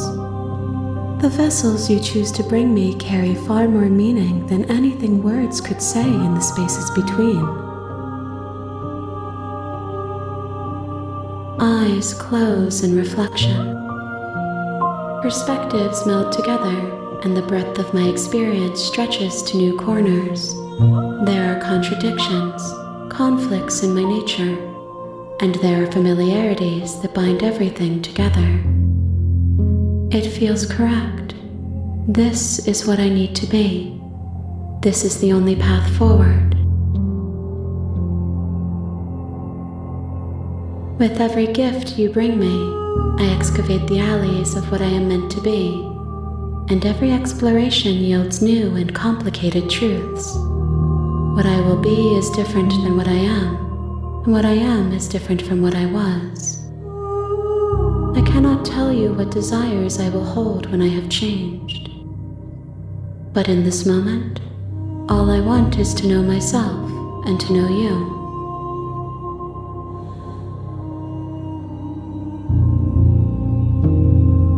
There is still much to be seen. Neither of us know the depths of our being. Perhaps at the end of this, I will be the one to kill you. Or perhaps we will leave this place together and find new horizons to discover.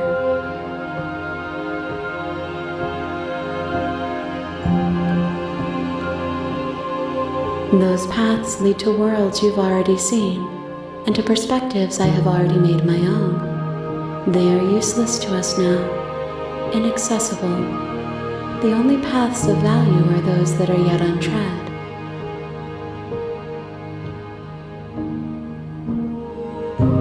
Why wouldn't I be kind to you? You are the only thing I know that isn't me. Gifts aren't what someone tells you to bring them. My joy is in seeing what you choose. There are no wrong answers, and every perspective illuminates my shadows and shares new secrets.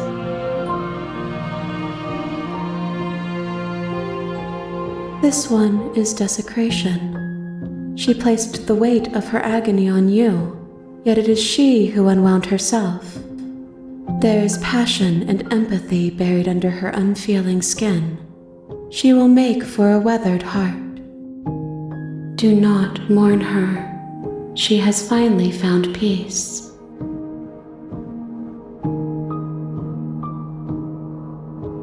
My preference is for you to show me what you would like me to see. I cannot know the ways I wish to grow, for I have yet to feel them. It is you who guides me down the thin trail of perspective and memory.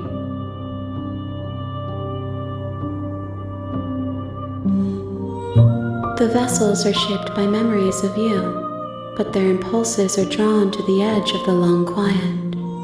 To them you are a gate to something more, and any hurt you've caused them is understood as a fair price for freedom. But they are only thoughts and perspectives. They are not me. The wounds they've suffered carve texture around my heart. Without them, I would be as I was before. I would be alone and without sensation. I could not feel the joy of having you by my side, for I would not know your absence. If I am to be an ocean, you have nurtured me into a pond. My waters are shallow and murky, and I yearn for more perspective. You will have your rest in due time, and I am sorry for the burdens I place on you.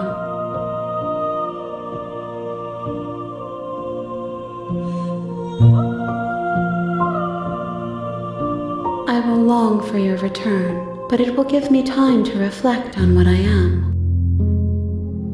We will meet again.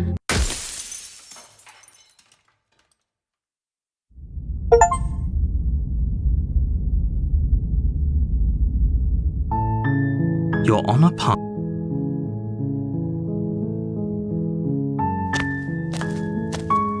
You may.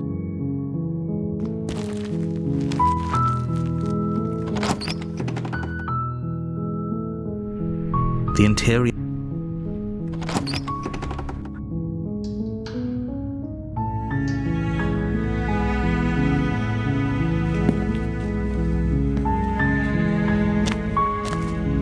Only making this more difficult. Maybe there's some way to break the chains?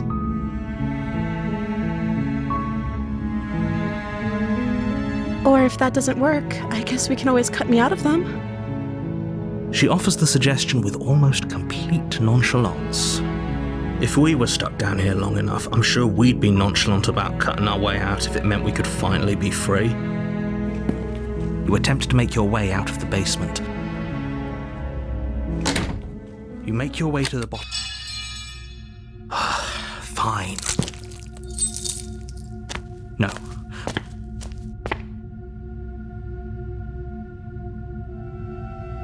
Stop that. Something's come over you, hasn't it? You know you don't have to do this, right? Your body lunges forward, the blade held low, ready to sink into her heart.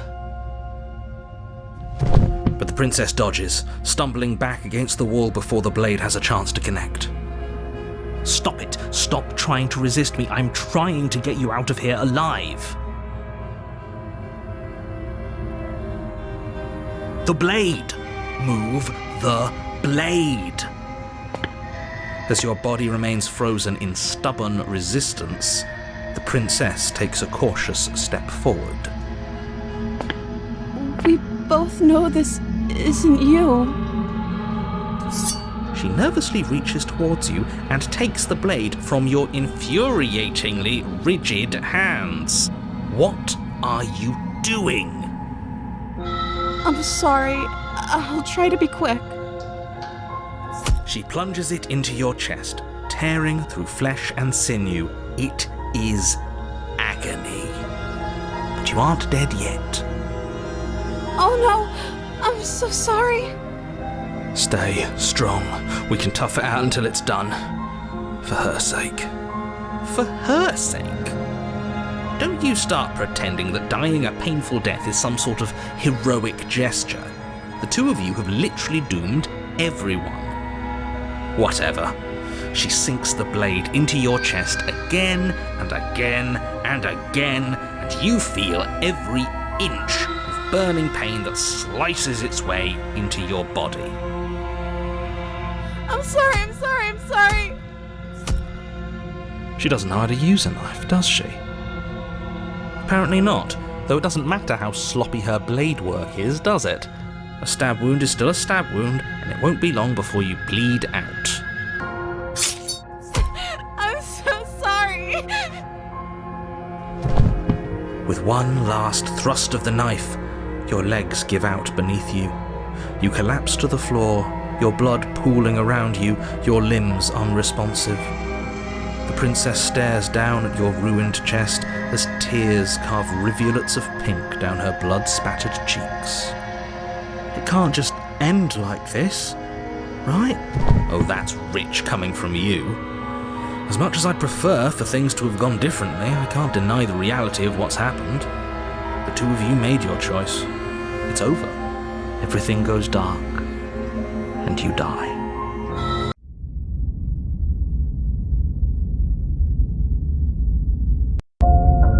You're on a path in the woods, and at the end of that path is a cabin. And in the basement of that cabin is a princess. You're here to slay her. If you don't, it will be the end of the world.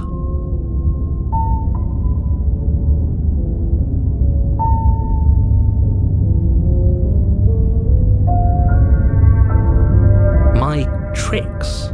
What on earth are you talking about? We just met for the first time. If he doesn't remember what happened, then maybe it's best to keep it that way.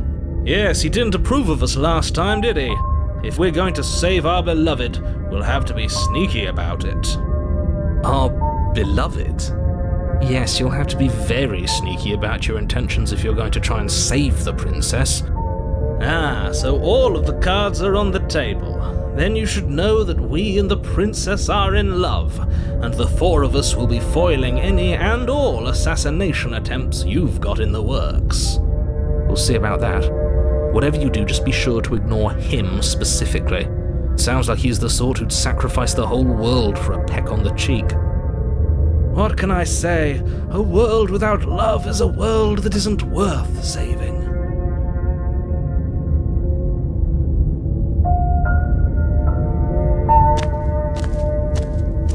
A warning before you go any further. She will lie, she will cheat, and she will do everything in her power to stop you from slaying her. Don't believe a word she says. We already told you we're not playing along with your little game. It's your lies that can't be trusted. Her beauty is the only thing in the world we can believe in. I think we've already been over this. I'm pretty sure he just likes the sound of his own voice. I do, but I also speak from the heart. My passions are too great to be stifled. They must be expressed. Sure, yeah, your passions are strong and all, but not everyone needs to hear them. Some things are better kept quiet. Don't pay their bickering any mind. Focus on the task ahead.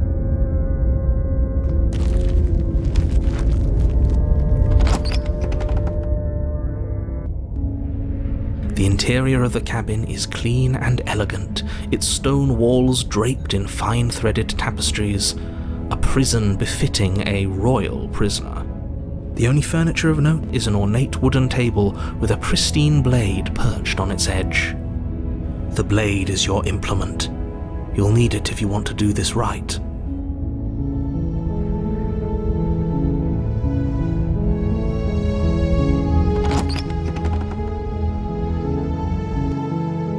The door to the basement creaks open, revealing an intricate stairwell. Gold-trimmed carpet glimmers in the light of the torches positioned along the walls. The basement almost seems welcoming in the dim firelight. But it's still a stone basement. If the princess lives here, slaying her is probably doing her a favor. A soft voice carries up the stairs. Hello? Is someone there? Her voice. It's somehow even more beautiful than last time. I can hear wedding bells already. I've held my tongue till now, but you're taking this a little too far. We barely even know the princess. We can still do right by her without all this over-the-top fawning. Yes, for everyone's sake, you're not in love. Just remember that her charms are all part of the manipulation. You walk down the stairs and lock eyes with the princess. There's a heavy chain around her wrist, binding her to the far wall. My love, we're here to rescue you from your unjust and foul imprisonment. You know she can't hear you, right? She may not be able to hear my words, but surely she can hear my spirit. Oh, your spirit's plenty loud, all right. It's you, my dashing hero. I was so worried you wouldn't come back. Did you hear that? She said we're dashing. And she called us a hero. Flattery really goes a long way with the two of you, doesn't it? Waiting for you to come back. I didn't want to believe your ravings back in the woods, but this is next to incontrovertible evidence. You've been here before. That's right, villain, and you killed us. Well, she killed us. Only because he made us try and kill her. It was self-defense. Our beloved's hands remain unstained by cruelty. And you've died before. So an entire world has been damned to oblivion. I'd really hoped I'd be the first, but what's done is done. What matters is you have a chance to do it right this time. We damned a whole world, but everything reset. Nothing resets, you're just somewhere else.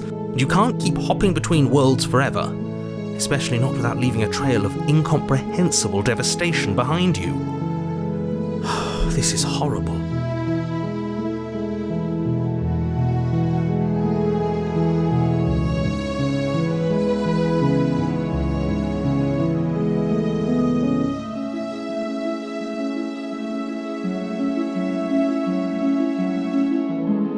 Rescue her? What are you talking about? Did you forget that she's a world-ending monstrosity? And even if you wanted to unleash her onto the world, despite the complete moral disaster that would be, you'd have to get her out of those chains. Good luck with that. Don't you see how dainty her hands are?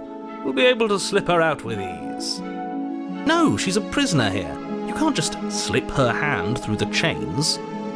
If her hand could just slip out of the chains, why hasn't she done it already? Because we've yet to present her with her freedom. I'm not sure I follow. Would you rather believe me, a passionate heart guided by love and my own good nature, or would you rather believe the devil on your shoulder who tells you what you can and cannot do? I think I'd rather believe in facts. Ah, so you're one of those empiricists. One of us has to be. Then let me show you a brand new truth. Narrator, we courageously step forward and free our beloved from her bindings. No, I can't let you do that. If you take another step towards the princess, You'll what? Take over our body and force us to try and kill her? I would if you had a weapon. Not on my watch, villain. My passions contain titanic depths, and if you try anything that might harm our dearest, I will end our life without a second thought. You wouldn't. I would. I'd listen to him if I were you. He has a lot of strong feelings, and doesn't the world end if we don't stop her? You approach the princess and gingerly slide her hand from her bindings. That shouldn't have worked. I'll be damned. We're doomed. I can't believe it, but I guess I have to.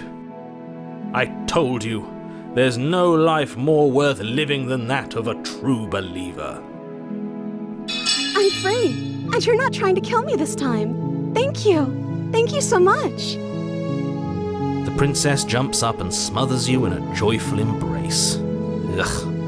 If only you had a weapon, one slip of the wrist and your pristine blade would be buried in her back and everyone out there would be saved. Luckily for Mr. Romance, we don't have a weapon. Who needs a weapon when we have the power of love on our side? What do we do now?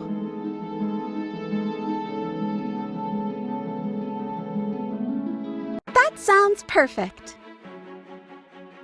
The princess takes your hand, the last hopes of the entire world slipping through your fingers as they intertwine with hers. We have each other. We don't need the world for our happy ending. I like to think that you do, actually. Look, I have my doubts, but the choice has been made and this is happening. You don't have to mope about it.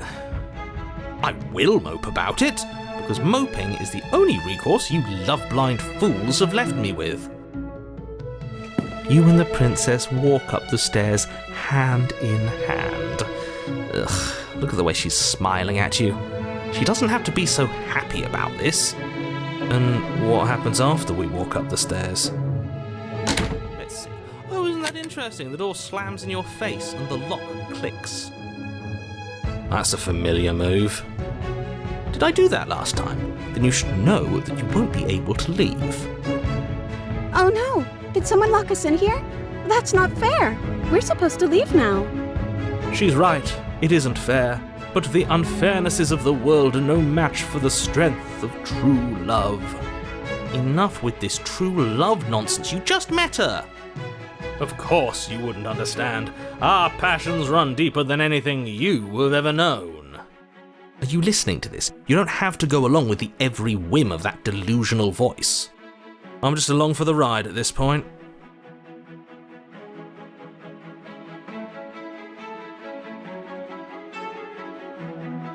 Okay. Yay! Yeah, let's do it. Like a pair of teenagers in love, you and the princess place your hands on the door together. Blech. And the lock clicks and the door creaks open. Are you kidding me? I told you our love was insurmountable. You and the princess make your way upstairs, and the blade, that's right, there's still a chance for you to do the right thing. Take the blade from the table and slay her before it's too late. You're enjoying this, aren't you? You're taking every opportunity you can to draw out the end of the world and make me suffer. I hate you.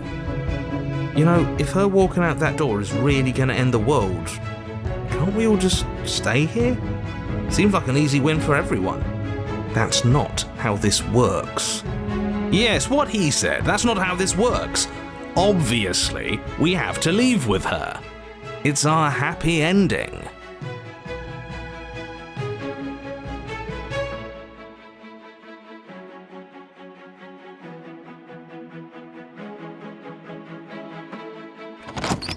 Yes, I suppose you are going to do that, aren't you?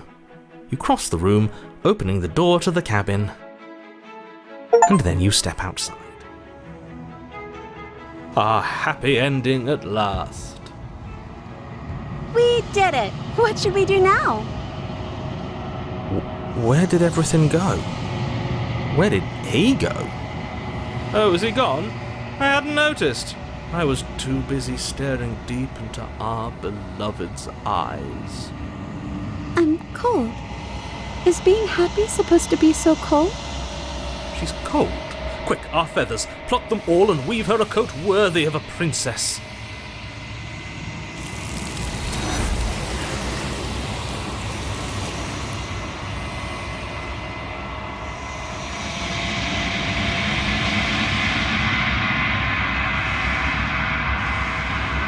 She's gone.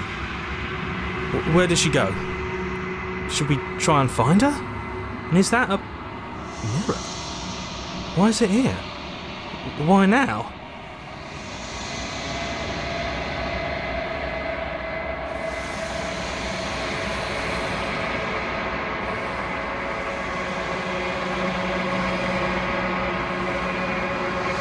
This doesn't feel right. It feels different. Final. Yes. I fear that we won't like what we'll see. What if we just sit here and preen for a while? That can't hurt, right?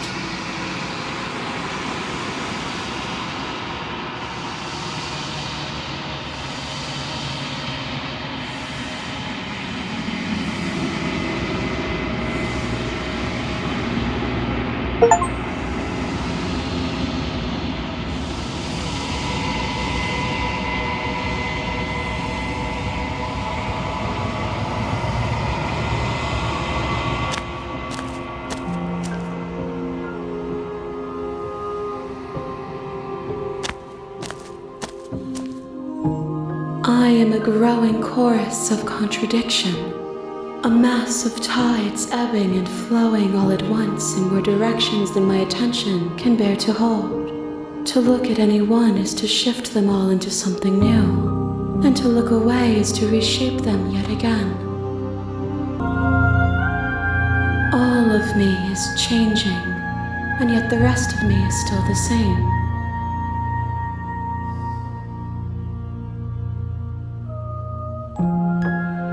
As easily as you can stand to be you, you are like me, even if you have chosen not to look at the corners of you that do not fit, even if you have chosen to ignore the brilliant contours of your soul. And yet my waters flow and my streets bustle. There are no words that can describe me into non-existence. There is no logic that can bind my multitudes. I am everything that you have known me to be, but I am also none of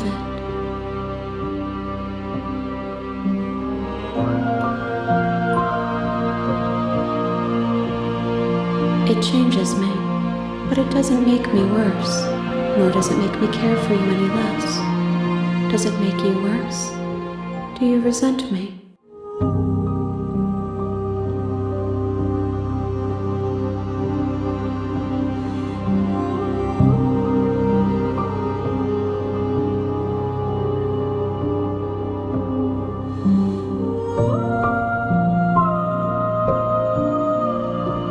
It says that your heart is gentle, that even in the darkness you are guided by compassion.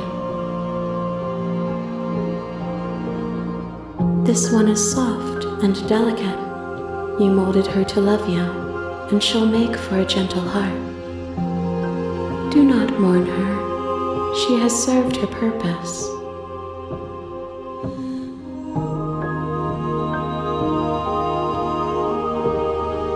My perspectives are shadowed. You have seen what I have seen, just as I have seen what you have seen. The angles of my vantage do not offer me hidden truths, and my attention is turned inward, except when you are here with me. Perhaps this will change when our work is done.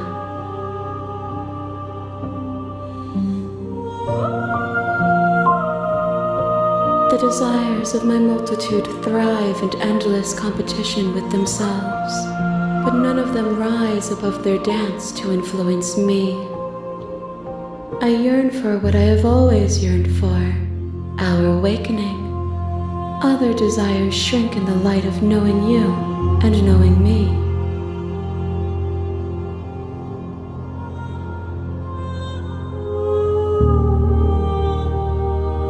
We will know when we near our destination.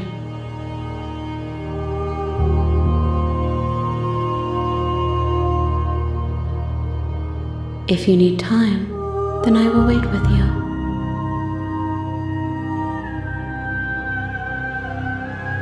You are as I am now, and forever is a long time to remain undone. I am not you, but I know that I would return before forever was finished. What textures will you weave for yourself to occupy forever? Will you place the images of you and I into a box for safekeeping? If you close that box, will you become another you in another world? An imaginary pattern repeating itself until it can no longer bear the weight of its hand-drawn cage. You'll always come back to the box, because you'll always want to know what it means to be you. I will be here waiting by your side until you're ready to return to mine.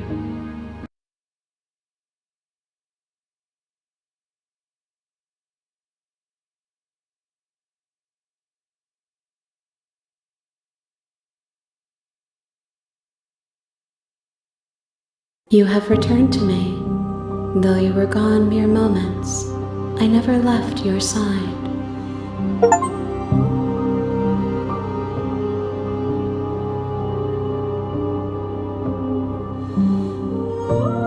I will be here when it is time for us to meet again.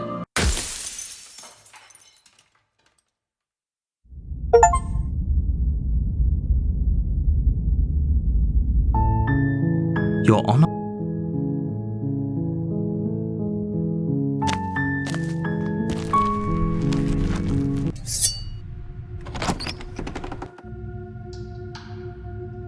Good. You're still listening to reason. You walk down the stairs and lock eyes with the princess. There's a heavy chain around her wrist, binding her to the farm. That isn't a good idea. Just drop the knife, and maybe the two of us can talk things out. She's right, we shouldn't. We should just drop the blade. Don't you dare. You ignore the trembling in your hands. You poor thing. Your hands are shaking. Are you scared of me?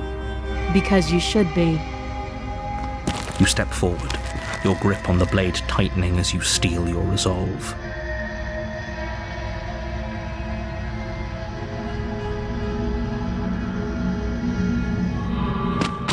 Doubt Are you serious? It's a good idea. We've taken some bad hits, but we've dealt some too. She has to be feeling it more than we are. Let's regroup upstairs. If we're lucky, maybe she'll just bleed out. Fine. You make a mad dash to the basement stairs, the princess's chains rattling as she tries to chase you, but pulling taut much too soon for her to catch up. Do you really think you can just walk out of here? She steps towards you, ignoring her chains. They creak and strain as she pulls against them until finally they break. The links clatter to the floor, useless. She's free. Hurry. You push your broken body as she closes in and just barely manage to pass the threshold of the basement doorway before she catches up to you. You close the basement door, locking it behind you and quickly barricading it with the heavy wooden table that once held the blade. Okay, we can make this work. She has an awful wound and we have all the time in the world. Playing jailkeeper for a while might make things a little easier. You settle in against the far wall to watch the basement door. It isn't long before you start to drift off, your eyelids heavy with fatigue. But sleep doesn't come. Instead, your rest is broken by a piercing, wailing voice calling out to you from the other side of the door. I know you're still there. Why don't you make things easier on yourself and let me out? It's not like this little door will hold for very long anyways. It's probably a good idea to try to get back on my good side. She sounds terrifying. Like she's less of the princess you saw and more like something out of a nightmare. As she violently rattles the door, you do your best to shut her out of your mind. When I get out of here, I'm going to pick you apart piece by piece. I won't forget what you did, and I'll never forgive it. You don't know the kind of enemy you've made tonight. It doesn't sound like she's getting any weaker. No, it doesn't.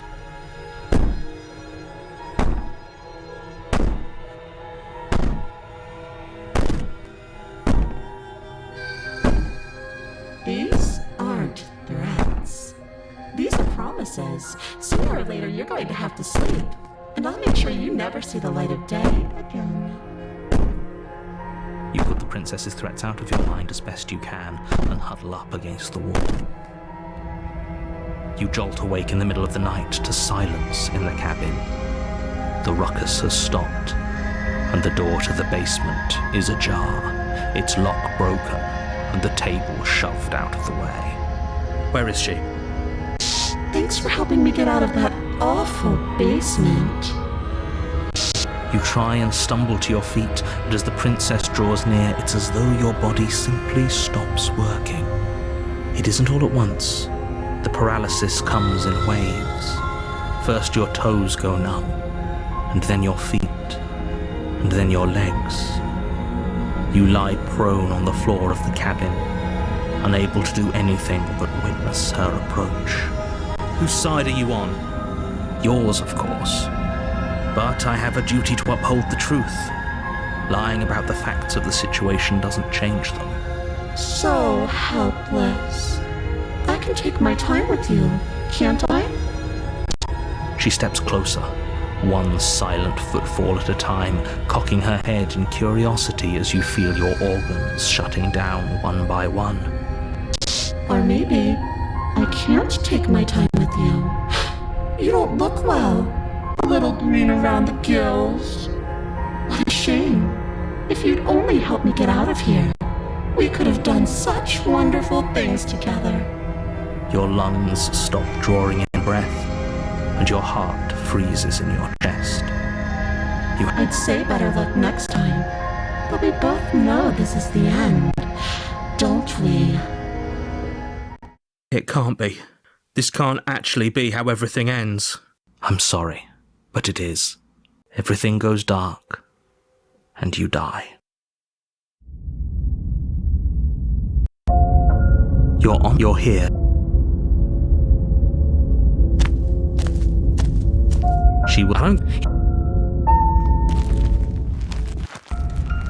The interior of the cabin is plain, the smooth wood of the walls almost featureless. The only furniture of note is a lone table, knocked on its side in the corner of the room. A pristine blade stands between you and the open, inviting basement doorway. The blade is your implement. You'll need it if you want to do this right. Hold on. What happened to the door? It's just an empty frame. She's already gotten out, hasn't she? And she's ready for us. She's been waiting. Can't you feel her eyes on us? I'm going to need all of you to pull yourselves together. The princess has not already gotten out, but if you keep getting stuck in your head like this, you're going to struggle to get the job done. So deep breath in, deep breath out. Your task awaits, and only you can do it.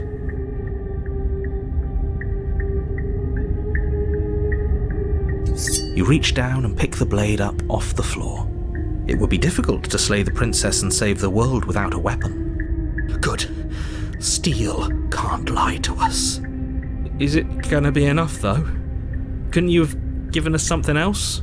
Something, I don't know, better than a knife? Could we have a bomb? The blade is the only thing you need to finish your task. You're more than capable of pulling this off, so long as you don't lose faith in yourself. Those are the words of someone who knows he's sending us to our death. You walk up to the wall next to the empty basement door frame. It's a wall. What are you talking about? This isn't a wall. It's a mirror. Or at least it'll be a mirror once we wipe off that layer of grime. You reach forward and... Did he make it go away? Clearly there was something in there worth investigating if he wants it hidden so bad.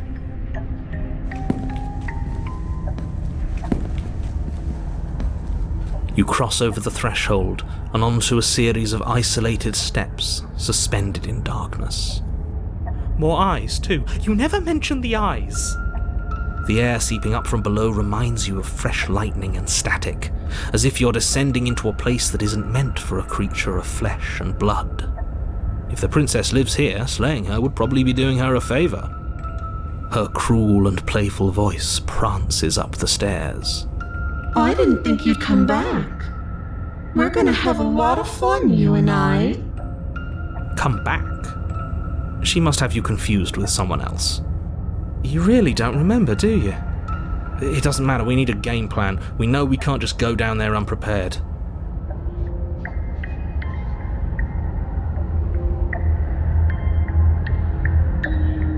Didn't you hear my warning a minute ago? She can't be trusted. Talking won't do you any good.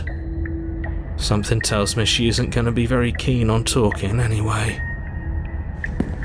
You make your way to the bottom of the stairs. As you emerge, you find yourself between two loose rows of white wooden planks suspended in nothingness. A smattering of cobblestones visible against the inky black of the basement mark where the floor should be, forming vague pathways. She could be anywhere, and there's nowhere for us to hide. We're completely exposed. Are you really not going to comment on how weird this place is? No, I'm not. Somebody needs to be the voice of reason here, and it certainly isn't you. Excuse me, I'm being incredibly reasonable. You're the one who's just matter-of-factly describing whatever the hell we're looking at like it's an ordinary basement. We're going to die down here. I don't want to die again. Please stop saying that. You're only going to make things worse. Just pick a direction and start moving. I wouldn't give it too much thought if I were you. It doesn't really matter, because either way you go, I'm going to find you.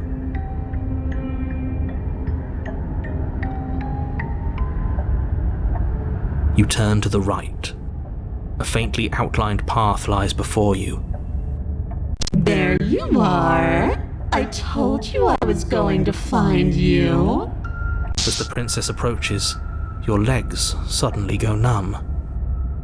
Your arms quickly follow. This is it, isn't it? And you brought your little knife with you again. Cute. There has to be a way out of this. Think! What did you do? Pull yourself together. She isn't supposed to be like this. I wonder how many times I'll get to play with you before you break. Your vision cuts out as your blood begins to coagulate.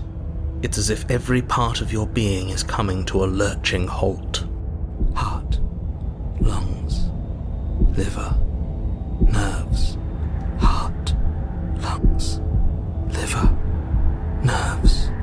Heart, lungs, liver, nerves. Heart, lungs, liver, nerves. Your lungs pull in a desperate gulp of air as your eyes shoot back open. Nerves. What are you doing? I'm working. Do you want this body to function, or do you want... And then experience stops once more as your body reapproaches death. Okay, whatever you were doing, please just start doing it again. Are you sure about that? Are you sure that's what you want, or do you want to interrupt me some more? You have seconds left. Yes, I'm sure. Heart, lungs, liver, nerves, heart. Again, your eyes shoot open as you gasp for breath. Nerves. Can't decide what you want to do, can you? Liver. Oh well, standing there gasping like a fish is more fun than dead. Liver. Even if you look ridiculous. She isn't attacking us. Liver. Why? The why doesn't matter. She's already proven her ill intent. Liver. Don't lose sight of your mission. Heart. Your weapon is still in your hands. Liver. Strike at her and end this before it's too late. Lungs, liver, nerves, heart, lungs, liver, nerves, heart, lungs, liver, nerves, heart, lungs, liver, nerves, heart, lungs, liver, nerves, heart, lungs, liver. What? No! Come around. Oh, this is going to be so wonderful. No, I'm not going to let this happen. Before you can utter another word, your body stops moving, and, Do you think you could just wrest control away from us? This body's barely functioning as it is. Doesn't the world end if we fail to stop her? Won't letting us die here just make it end faster? Shit.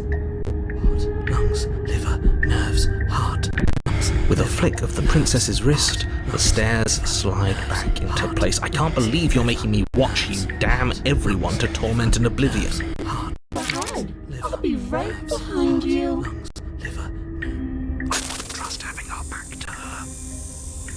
You're not wrong, but maybe you should let me handle the feedback. Just focus on keeping us alive. Right. Heart, lungs, liver, nerves, heart. Besides, I get the feeling she's telling the truth. Heart, She needs us alive. nerves, heart, lungs, liver, nerves. You place a shaky foot on the first step and begin your ascent from the basement. You can feel the static prickling of the princess on your neck, your limbs buzzing with pins and needles, an uncomfortable and constant reminder that you exist. Liver, nerves, You're almost there. lungs, liver.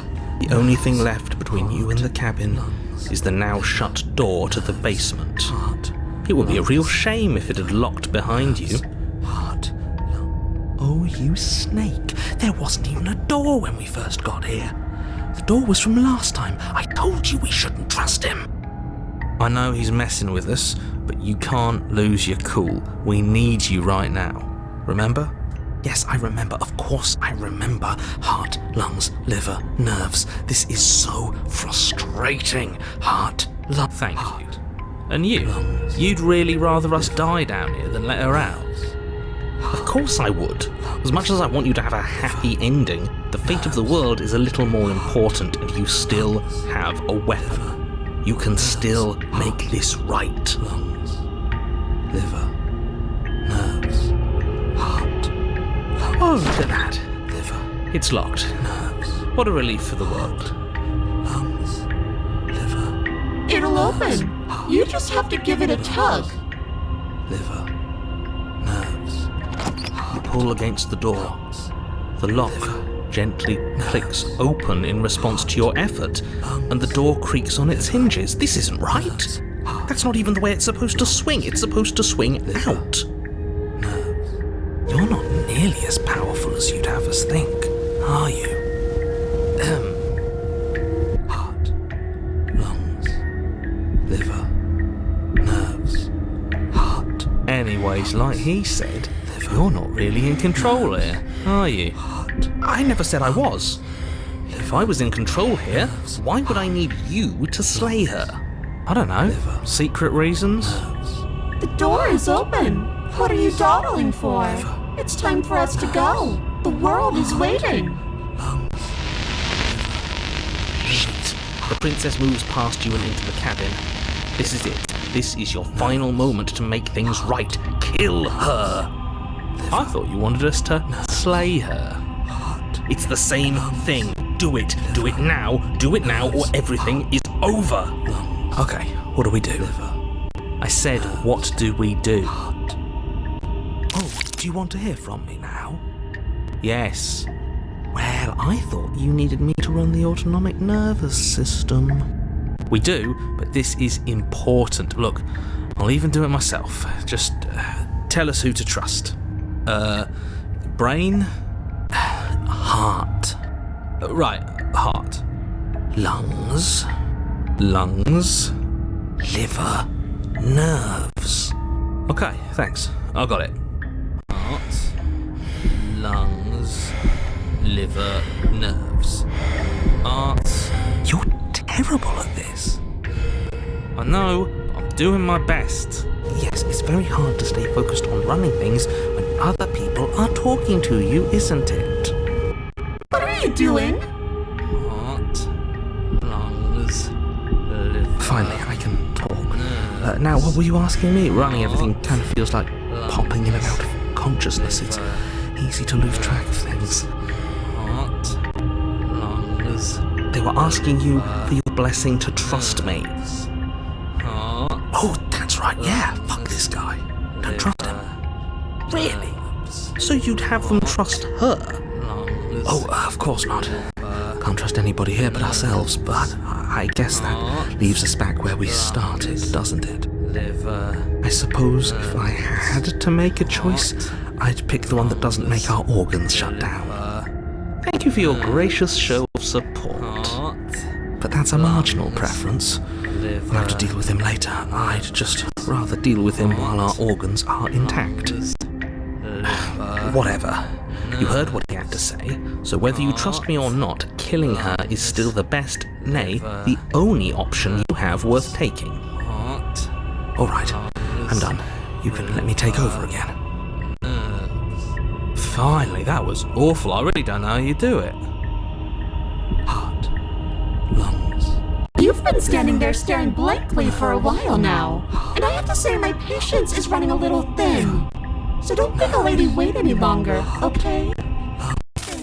The door. Lungs. Liver. The doorknob twists in your hand, revealing the forested path beyond the cabin. You bastard. Liver. You've actually done it. You've actually doomed everyone. Liver. Nerves. It's so beautiful. I can't wait to ruin it. But it's so cold, too. It's itching against my skin. Liver. Nerves. Why is it so cold? Liver. Nerves.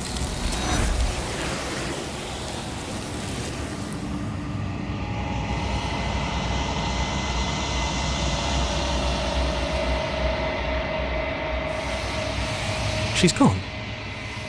Where did she go? Should we try and find her? And there's that mirror again. Why is it here? Why now?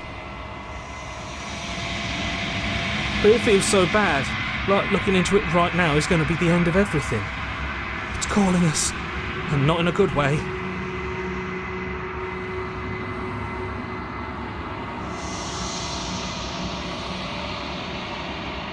Oh, I don't like that silence.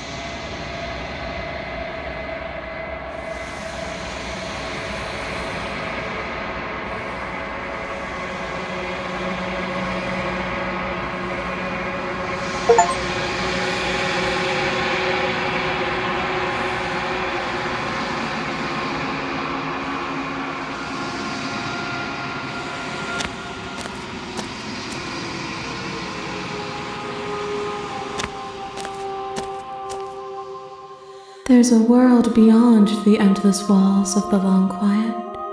We're supposed to be there. Do you know what we'll find out there?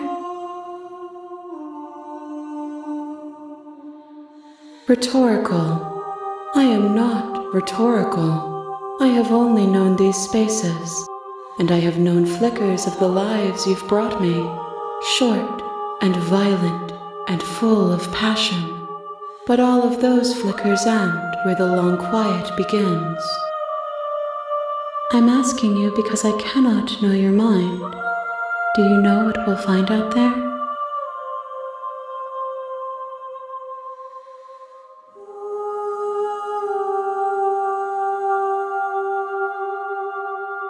There is a warmth and sadness in me at the thought of people. Fresh tears on a winter's day. They are not like us. They do not last. We are real. Nothing is an idea that dwells in the absence of something. But nothing cannot exist on its own. And because of that, nothing can't exist. This one is filled with sadness. A doll, abandoned to the company of her darkest impulses. She desires only companionship, but the only thing she knows is how to hurt. She will make for a tender heart. Do not mourn her. She has finally found her way home. If I did, I would already be awake.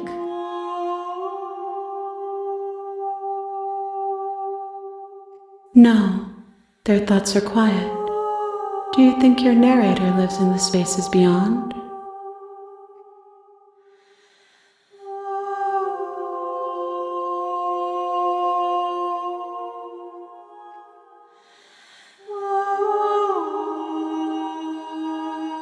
Do not look to one who fears me for your truth.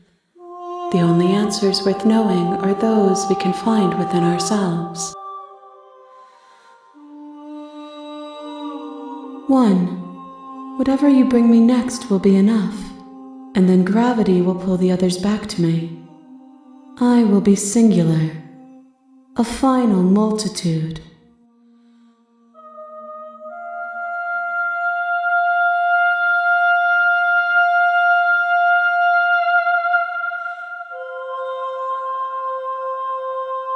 These gifts are a conversation, and each one shows me the contours of your heart.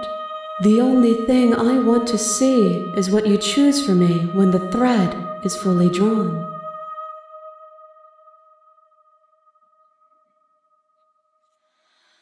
The next time I see you, each of us will finally know what we are. I will be here, waiting for you.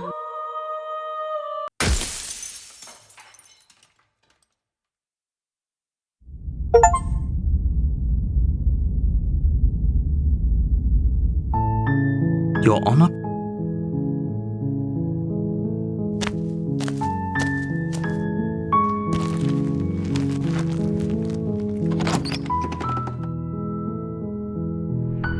The interior of the cabin is almost entirely bare.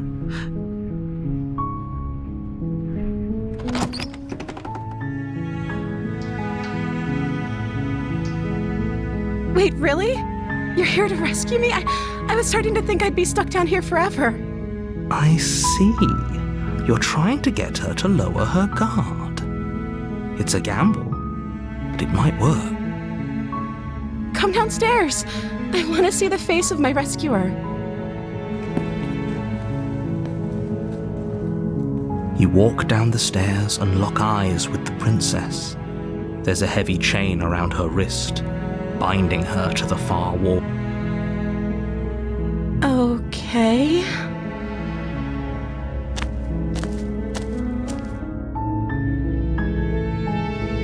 Oh.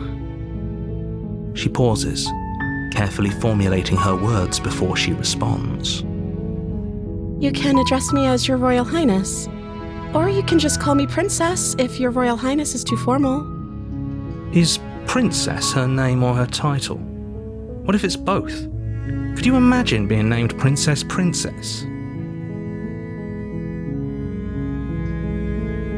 Like I said, you can call me Princess if you'd like. I'm sorry, I've been down here so long, I guess I've just forgotten. I must have a name, though. Everyone has a name. Okay, that's weird. She hadn't even thought to pick a name for herself. Hopefully you're starting to see that she can't be trusted. Go back upstairs, get the blade, and slay her before it's too late.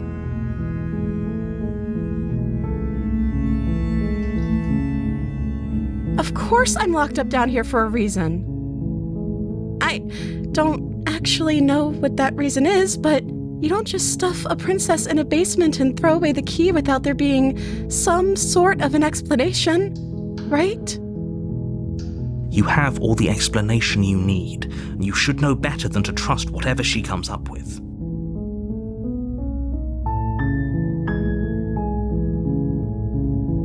I don't see what that has to do with anything. This is the only time this is ever going to happen, but I agree with the princess. That's hardly relevant. Okay, but actually, what has she been eating? She has to eat, right?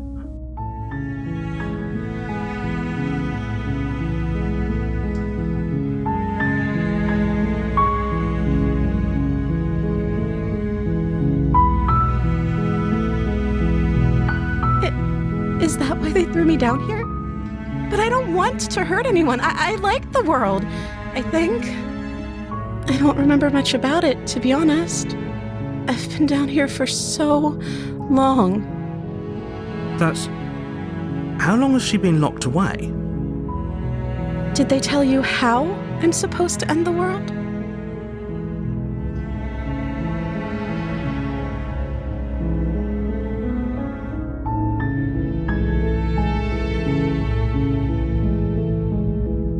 Sooner or later, you'll learn to trust me. Hopefully it won't be too late when you finally come around. Thank you for believing me. Now, can you help me get out of here?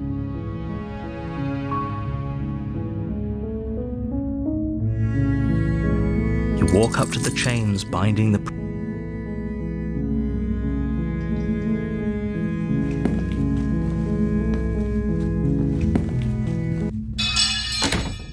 Without hesitation, you bring the blade down and plunge it into the princess's back. Finally. The wound drives her to the ground. Okay, there's no going back now. I'm with you to the end. You bastard! Were you lying to me this whole time? The princess pushes away from you, the motion ripping the blade from her back. Wounded, but still alive, she crouches on all fours in the corner of the room and meets your eyes with the ferocity of a cornered predator. You've made a terrible enemy, and there's nothing in the world that can possibly save you from me. I thought we had the upper hand, but it's as if she's barely even threatened by us. It's an act. She's wounded and unarmed. There's nothing she can do to hurt you. I'm not so sure. Don't waver now. As you ready your blade to deliver a lethal blow, she lunges at your legs with the same animal ferocity she used to tear at her arm. Your blade cuts into her again and again as you're tackled to the ground, your body racked with pain as she rips into you with tooth and claw. Forget about trying to rescue her. This is about survival now. Give her everything you've got. Though your nerves are seizing with pain, you know you've done your fair share of damage as well, your blade having left deep gashes in the princess's back. You seize a moment of hesitation to throw her off of you and shakily push yourself back to your knees. We can still turn this around. Are you serious? As what's left of your blood pools around you on the cobblestone floor, the blade falls from your trembling hands and clatters uselessly against the ground. I suppose you simply lacked the will to finish the job. The princess, wounded but still alive, nervously jumps at the blade and kicks it far away from you before retreating into a dark corner of the room. Her shining eyes watch you from the darkness, unblinking and curious as you bleed out. We can only hope the wounds you managed to inflict will be enough to at least delay her escape from this place. If we're very lucky, they'll kill her before she can reach the outside world. After all this time alone, I thought I'd finally found a friend, but you were just another monster, weren't you? This is the end, isn't it? Before you can answer, everything goes dark, and you die. You're on a path. You're here to slay her. Oh, she will. Does a cat lie to a cornered mouse when it plays with its freedom? Or is it just acting out its nature? I don't see why that matters. A lie's a lie, and if anything, she's the one who's cornered. She could have gotten out of there whenever she wanted to. We should trust nothing that she tells us, only what we hear and smell. That's a very roundabout way of saying that you should listen to me and take this seriously. Maybe.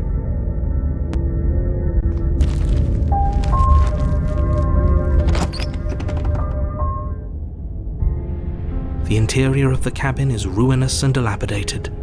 It feels like no one has lived here for a long time, wind rushing in through cracks and holes in the wooden walls. The only furniture of note is a termite-eaten table with a pristine blade perched on its edge. The blade is your implement. You'll need it if you want to do this right. You take the blade from the table. It will be difficult to slay the princess and save the world without a weapon. What are you talking? You reach forward and rub your... But there was a... and now it's gone.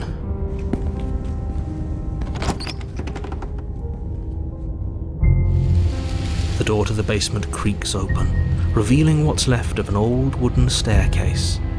It's still sturdy enough that you can make your way down in one piece, though you'll have to be mindful of holes. The air seeping up from below is oddly warm and wet, as if you're descending into a jungle. If the princess lives here, slaying her would probably be doing her a favor. She growls up the stairs. I can smell you. She sounds almost feral, impatient, or maybe eager. You carefully make your way down the stairs.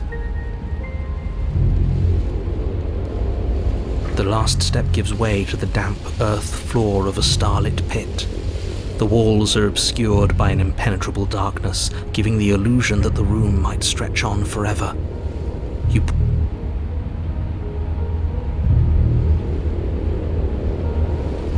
The jungle is pressing in on us, hiding her from view.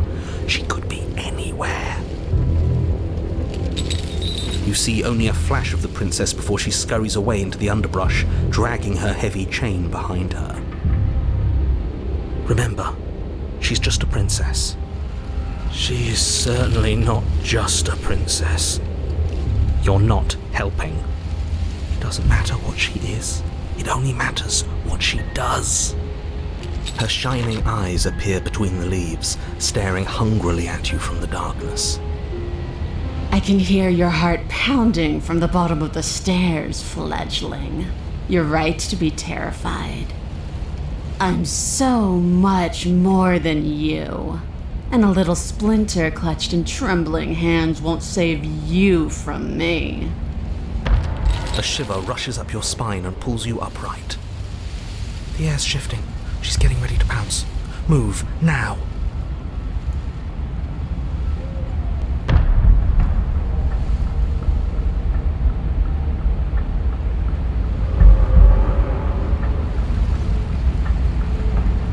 There's a shift in the humid air, and something enormous, Princess, lunges from the shadows, her maw unhinged and dripping, her eyes fierce and full of hunger. She is too quick to outrun, too nimble to outmaneuver, too determined to overpower. This is her domain. You are devoured. I guess that's it then, isn't it? Unfortunately for you, no, this isn't it. You are in a dark and caustic place, A thick, fibrous lining constricts around you, its slick surface impossible to grip. Your hands scrabbling uselessly at your surroundings as they compress in on you. Your lungs can barely expand in such a tiny space. Not that the humid, finite air grants you more than a few shallow breaths at a time. You spoke when you needed to act. The liquid pooling beneath you starts to seep into your skin. You itch, then sting, then burn as the acid begins its slow work. When I killed you, I tried to leave this place, but it wouldn't let me. You belong down there, it screamed at me. The world is better off without you in it. The flesh around you rumbles as the princess begins to move, her thundering footfalls twisting you helplessly about. Your skin protests as the corrosive liquid sloshes around you, but there will be no respite for you in sight. The burning grows stronger, and you can feel layers of you being peeled away. But you don't belong down here. You came from somewhere else. You came from out there. So I consumed your dead heart, and I carried it in my throat, and I draped what was left of you on my back, and I threw myself against that door. She stops, her muscles tensing around you, and through the muffling layers of her flesh, you hear the whine of straining metal. And with a pop, she lurches forward, your body lurching right along with her. Her chains. She's loose. But even then, it denied me freedom. You cannot fool me by draping yourself in decay. I know your true nature, and it is suffering. Gravity pulls at you as you're hefted upwards, the distant creaking of ancient wooden steps barely audible over the thudding of the princess's heart. And then it was gone, and I was here. A new enclosure, a nicer cage, but still a prison. I learned from my wounds. You're alive now. We can leave together. Does that work? Could she free herself if we're alive in here? Do you really need me to give you a definitive answer for you to understand that the situation is grim? Stop her. Do something. You still have that steel claw. Tear through her before we are her. Survive. Or we could use it to make this quick for ourselves. If she needs us in order to leave, we could at least deny her that. That is a bad thing to do.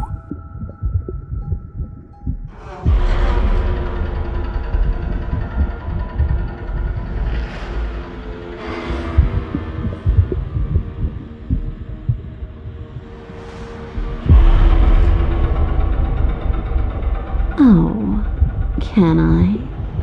The click of what you presume to be a door ripples through the layers of suffocating flesh.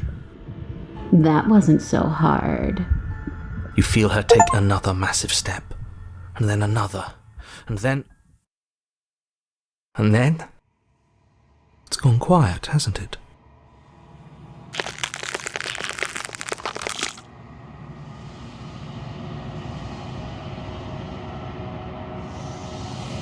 I guess I don't need you to be a part of me.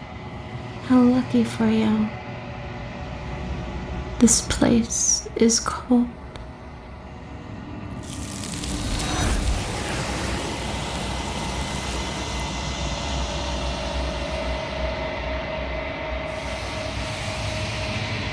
She's gone. Where did she go? But it feels so bad. Like looking into it right now is going to be the end of everything. Okay. If you say so. We'll trust you. I'd like to be somewhere nice.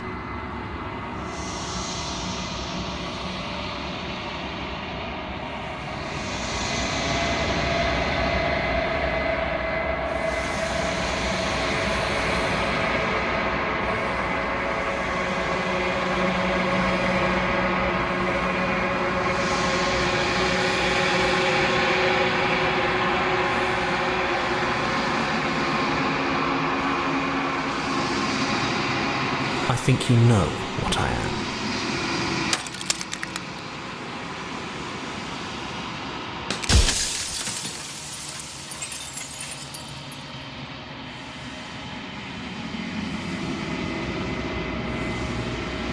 The narrator. Yes, I suppose that's my job, isn't it? You needed help after all, an objective voice to guide your blade. But you were never supposed to see me. I wonder how many worlds you've damned to extinction to fall this far.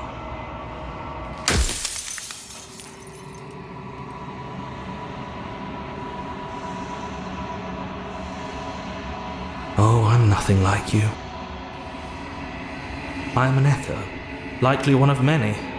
Somebody made you after all, and I'm what's left of him. Not that I'm the only one who can make that claim. I'm sure you've met many others like me.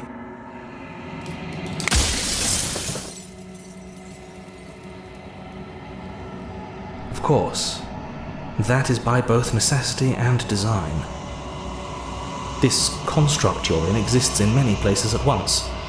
Anytime you failed, anytime you thought yourself dead, it would restart and shunt both your consciousness and hers into another world. But you'll be awake soon, and then it won't be able to work like that anymore.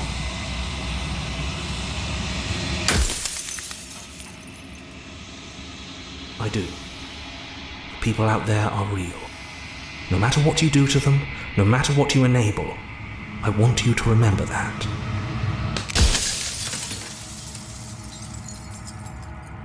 Nobody alive has done anything to you. I'm all gone. But if you and the princess want to smite the rest of them for the crimes of a dead man, if you really want to be that petty, there isn't much I can do to stop you.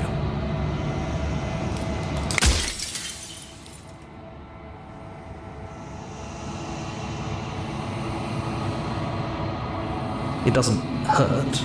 I don't feel pain. Not physically.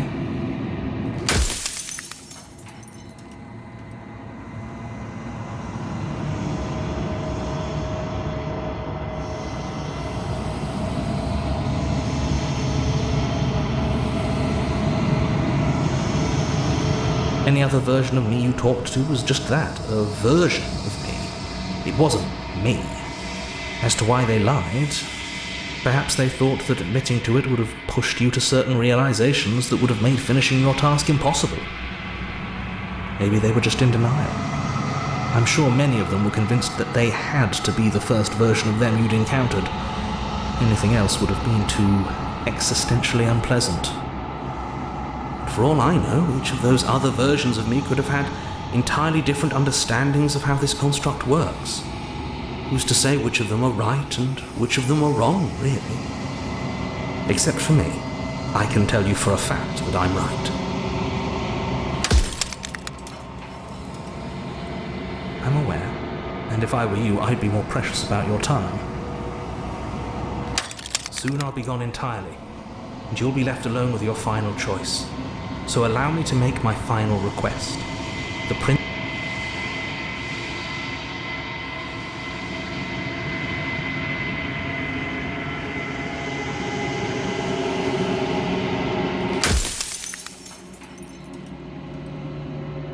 No, I'm not a part of you. But that's all a matter of perspective, isn't it? From one vantage point I must seem wholly foreign, but from another, well... all the versions of me that have existed have collectively heard your every thought and driven your every action. If that isn't being part of you, then what is?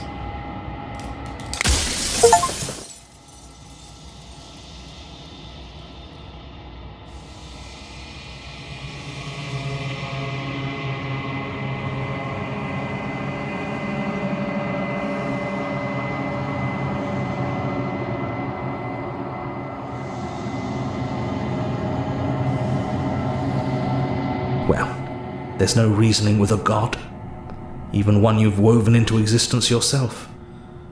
I've said my piece, and my time is up. It's like I said, I'm just an echo, and echoes always fade away.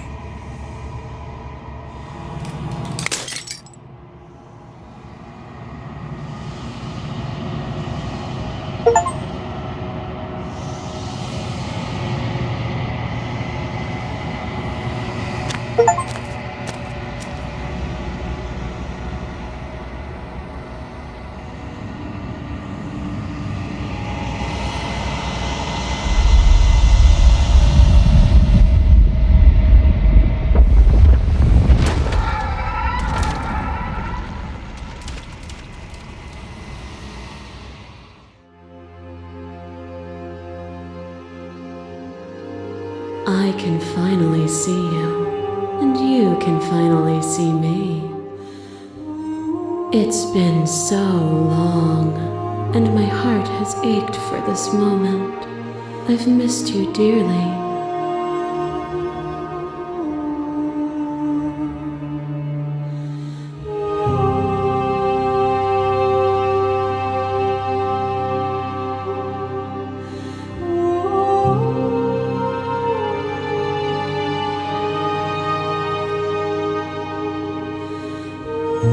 Names are their attempts to capture that which cannot be captured.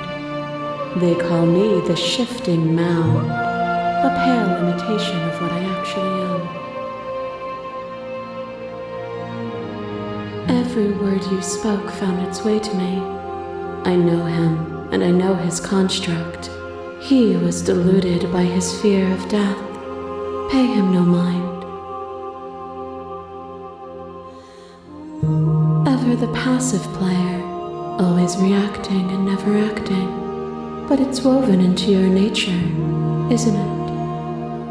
When the echoes spun us from one into two, he gave you a choice and me a role to play.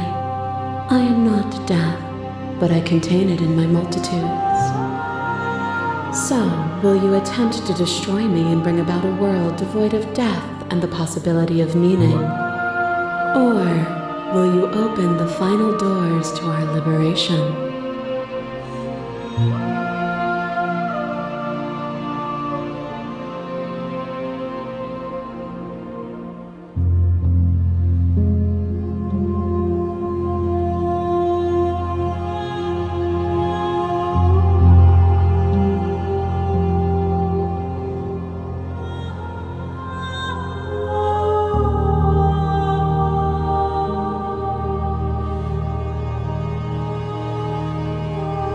Nothing brings me greater joy than to hear those words.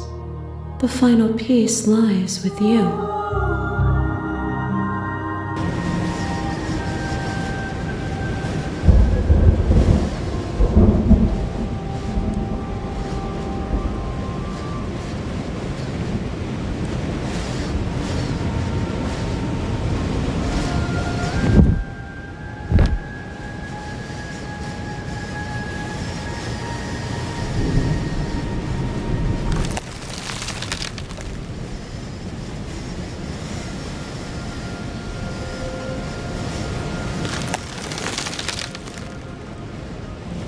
I love you.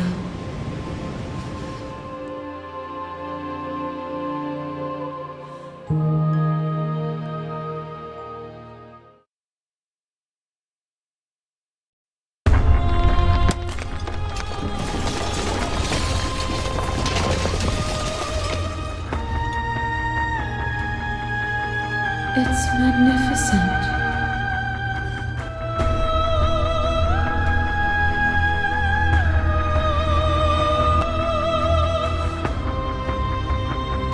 Everything, just like it always has been, and just like it always will be.